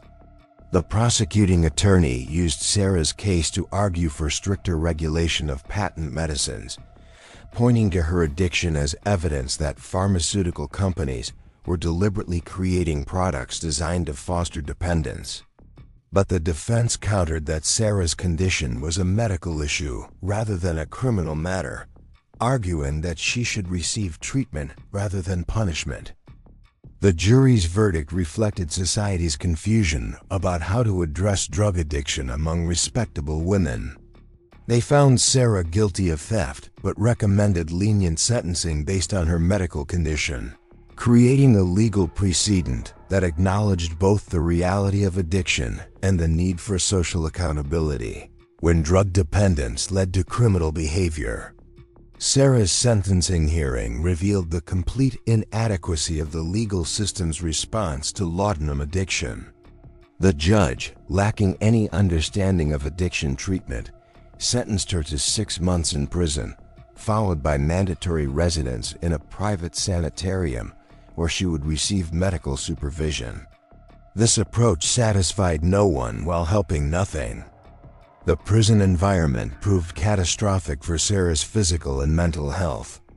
Cut off from her medication supply without medical supervision, she experienced withdrawal symptoms so severe that prison doctors feared for her life. They had no training in addiction treatment and no protocols for managing opiate withdrawal, leaving Sarah to suffer through hallucinations, convulsions, and delirium that lasted for weeks. The other female prisoners, mostly prostitutes and thieves from London's poorest neighborhoods, initially viewed Sarah with suspicion and resentment. Her refined accent and obvious middle-class background marked her as different from their usual cellmates. But as they witnessed her withdrawal agony, many recognized symptoms they had seen in their own lives or those of their associates who used opium recreationally. Mary Flanagan, a pickpocket serving time for theft, became Sarah's unofficial caretaker during the worst phases of withdrawal. Mary had grown up in London's East End, where opium use was common and openly acknowledged, giving her a practical knowledge about managing withdrawal symptoms that prison officials lacked. Mary would sit beside Sarah during her worst moments, holding her hand steady when tremors made eating impossible and talking her through panic attacks that left her gasping for breath.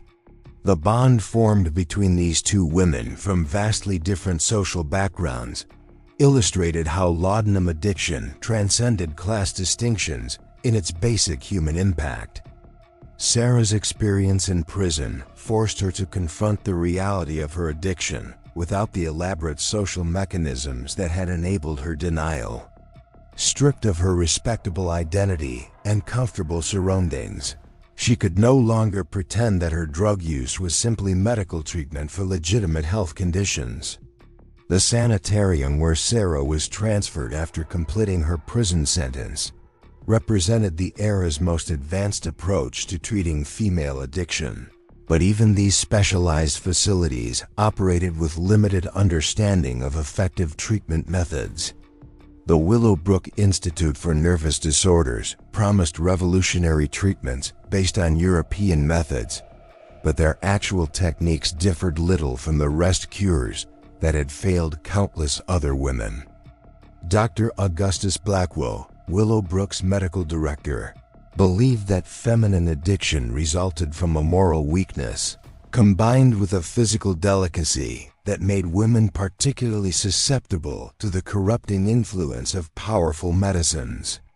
His treatment protocol emphasized moral instruction, religious counseling, and a gradual reduction of opiate medications under strict medical supervision. Sarah's treatment began with complete isolation from outside influences that might undermine her recovery. She was confined to a small room furnished only with basic necessities, denied access to books, letters, or visitors who might remind her of the circumstances that had led to her addiction. Dr. Blackwell believed that such distractions would interfere with the moral reflection necessary for genuine reformation. The medication reduction schedule imposed at Willowbrook was based on theoretical calculations rather than individual patient needs or responses. Sarah's daily laudanum dose was reduced by predetermined amounts according to a rigid timeline that took no account of her withdrawal symptoms or psychological state. The physical agony of forced withdrawal was compounded by the psychological pressure of constant moral evaluation by staff members who interpreted any sign of distress as evidence of insufficient commitment to recovery. Sarah's requests for additional medication to ease withdrawal symptoms were recorded as moral failures, while her physical symptoms were attributed to weakness of character rather than medical necessity. The other women confined at Willowbrook represented a cross-section of Victorian society's laudanum casualties. Lady Margaret Ashworth had been committed by her husband after her addiction had progressed to the point where she could no longer fulfill basic social obligations. Miss Catherine Pemberton, a judge's daughter, had been sent for treatment after attempting suicide when her family discovered her drug use. These women formed an unlikely community, bound by shared suffering and a mutual understanding that transcended their normal social boundaries. In whispered conversations during brief moments when staff supervision was relaxed, they shared stories of how their addictions had begun, strategies they had used to conceal their drug use, and fears about their futures after treatment. The institutional routine at Willowbrook was designed to replace the chaos of addiction with structured activities that would rebuild moral character and feminine virtue. Sarah's days began with mandatory religious services, followed by domestic instruction intended to restore her capacity for proper household management. The afternoons were devoted to moral improvement through reading carefully selected literature that emphasized themes of feminine duty, self-sacrifice, and redemption through suffering. Sarah was required to write daily reflections on these readings, demonstrating her progress toward understanding the spiritual lessons her addiction was meant to teach. The treatment philosophy underlying these activities reflected Victorian society's fundamental misunderstanding of addiction as a moral rather than medical condition. Dr. Blackwell genuinely believed that Sarah's recovery depended on her ability to acknowledge her moral failings and commit to a life of greater virtue and self-discipline. But the actual effect of this approach was to increase Sarah's shame and self-loathing without addressing the physical and psychological factors that had made her vulnerable to addiction in the first place. She learned to provide the responses that staff members wanted to hear while privately struggling with cravings and withdrawal symptoms that the moral instruction did nothing to alleviate. The gradual medication reduction imposed at Willowbrook created a prolonged withdrawal experience that was more psychologically damaging than the rapid detoxification Sarah had endured in prison. The constant awareness that her doses were being reduced, combined with the knowledge that any sign of distress would be interpreted as moral weakness, created an anxiety that made the withdrawal symptoms more severe. Sarah's physical health deteriorated significantly during her months at Willowbrook, despite the institution's claims about the healing benefits of their treatment methods. The stress of forced withdrawal combined with the inadequate nutrition provided by the institutional diet left her weak and susceptible to infections that further complicated her recovery. The social isolation imposed as part of Sarah's treatment proved particularly devastating for someone whose addiction had already destroyed her family relationships and community standing. Cut off from any supportive human contact, she began to question whether recovery was possible or even desirable, given the life of shame and rejection that awaited her upon release. The financial burden of Sarah's treatment at Willowbrook created additional stress for her husband, whose congregation had still not fully forgiven the scandal of his wife's theft from church funds. The sanitarium's fees consumed most of the family's savings, while his reduced income from lost parishioners made it difficult to maintain their household during Sarah's absence. Reverend Mitchell faced pressure from church leadership to divorce his wife and seek a fresh start with a new congregation where his reputation wouldn't be tainted by association with addiction and criminal behavior. But his religious convictions about the sanctity of marriage conflicted with practical considerations about his ability to continue his ministry while supporting a wife whose condition had brought disgrace upon his calling. The children of the Mitchell family suffered perhaps the most severe consequences of their mother's addiction and imprisonment. They faced social ostracism from classmates whose parents considered them contaminated by association with criminal behavior, while struggling to understand why their mother had disappeared from their lives so suddenly and completely. Young Thomas Mitchell, only 12 years old when his mother was imprisoned, developed behavioral problems that reflected his confusion and anger about the family situation. His academic performance declined dramatically, and he began fighting with other students who made references to his mother's crime. The psychological impact on these children would extend far into their adult lives, shaping their attitudes toward authority, their ability to trust in relationships, and their own vulnerability to substance abuse.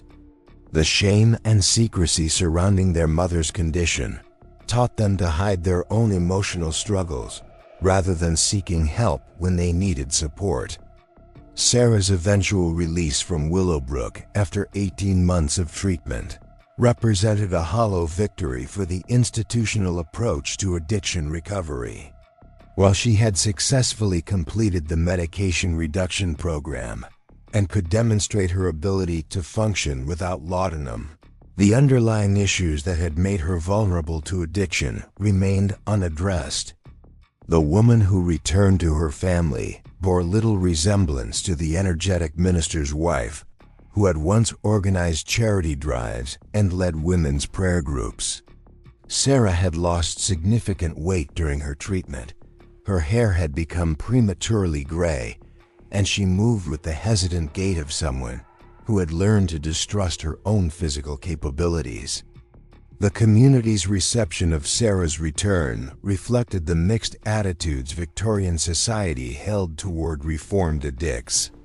While some parishioners expressed Christian forgiveness and welcomed her back into the congregation, others remained suspicious about whether her recovery was genuine and whether she could be trusted with responsibility or respect. Sarah's attempts to rebuild her life were hampered by the lasting physical effects of her addiction and treatment experience. The prolonged withdrawal had left her with chronic digestive problems, sleep disorders, and episodes of depression that made it difficult to maintain the emotional stability expected of a minister's wife.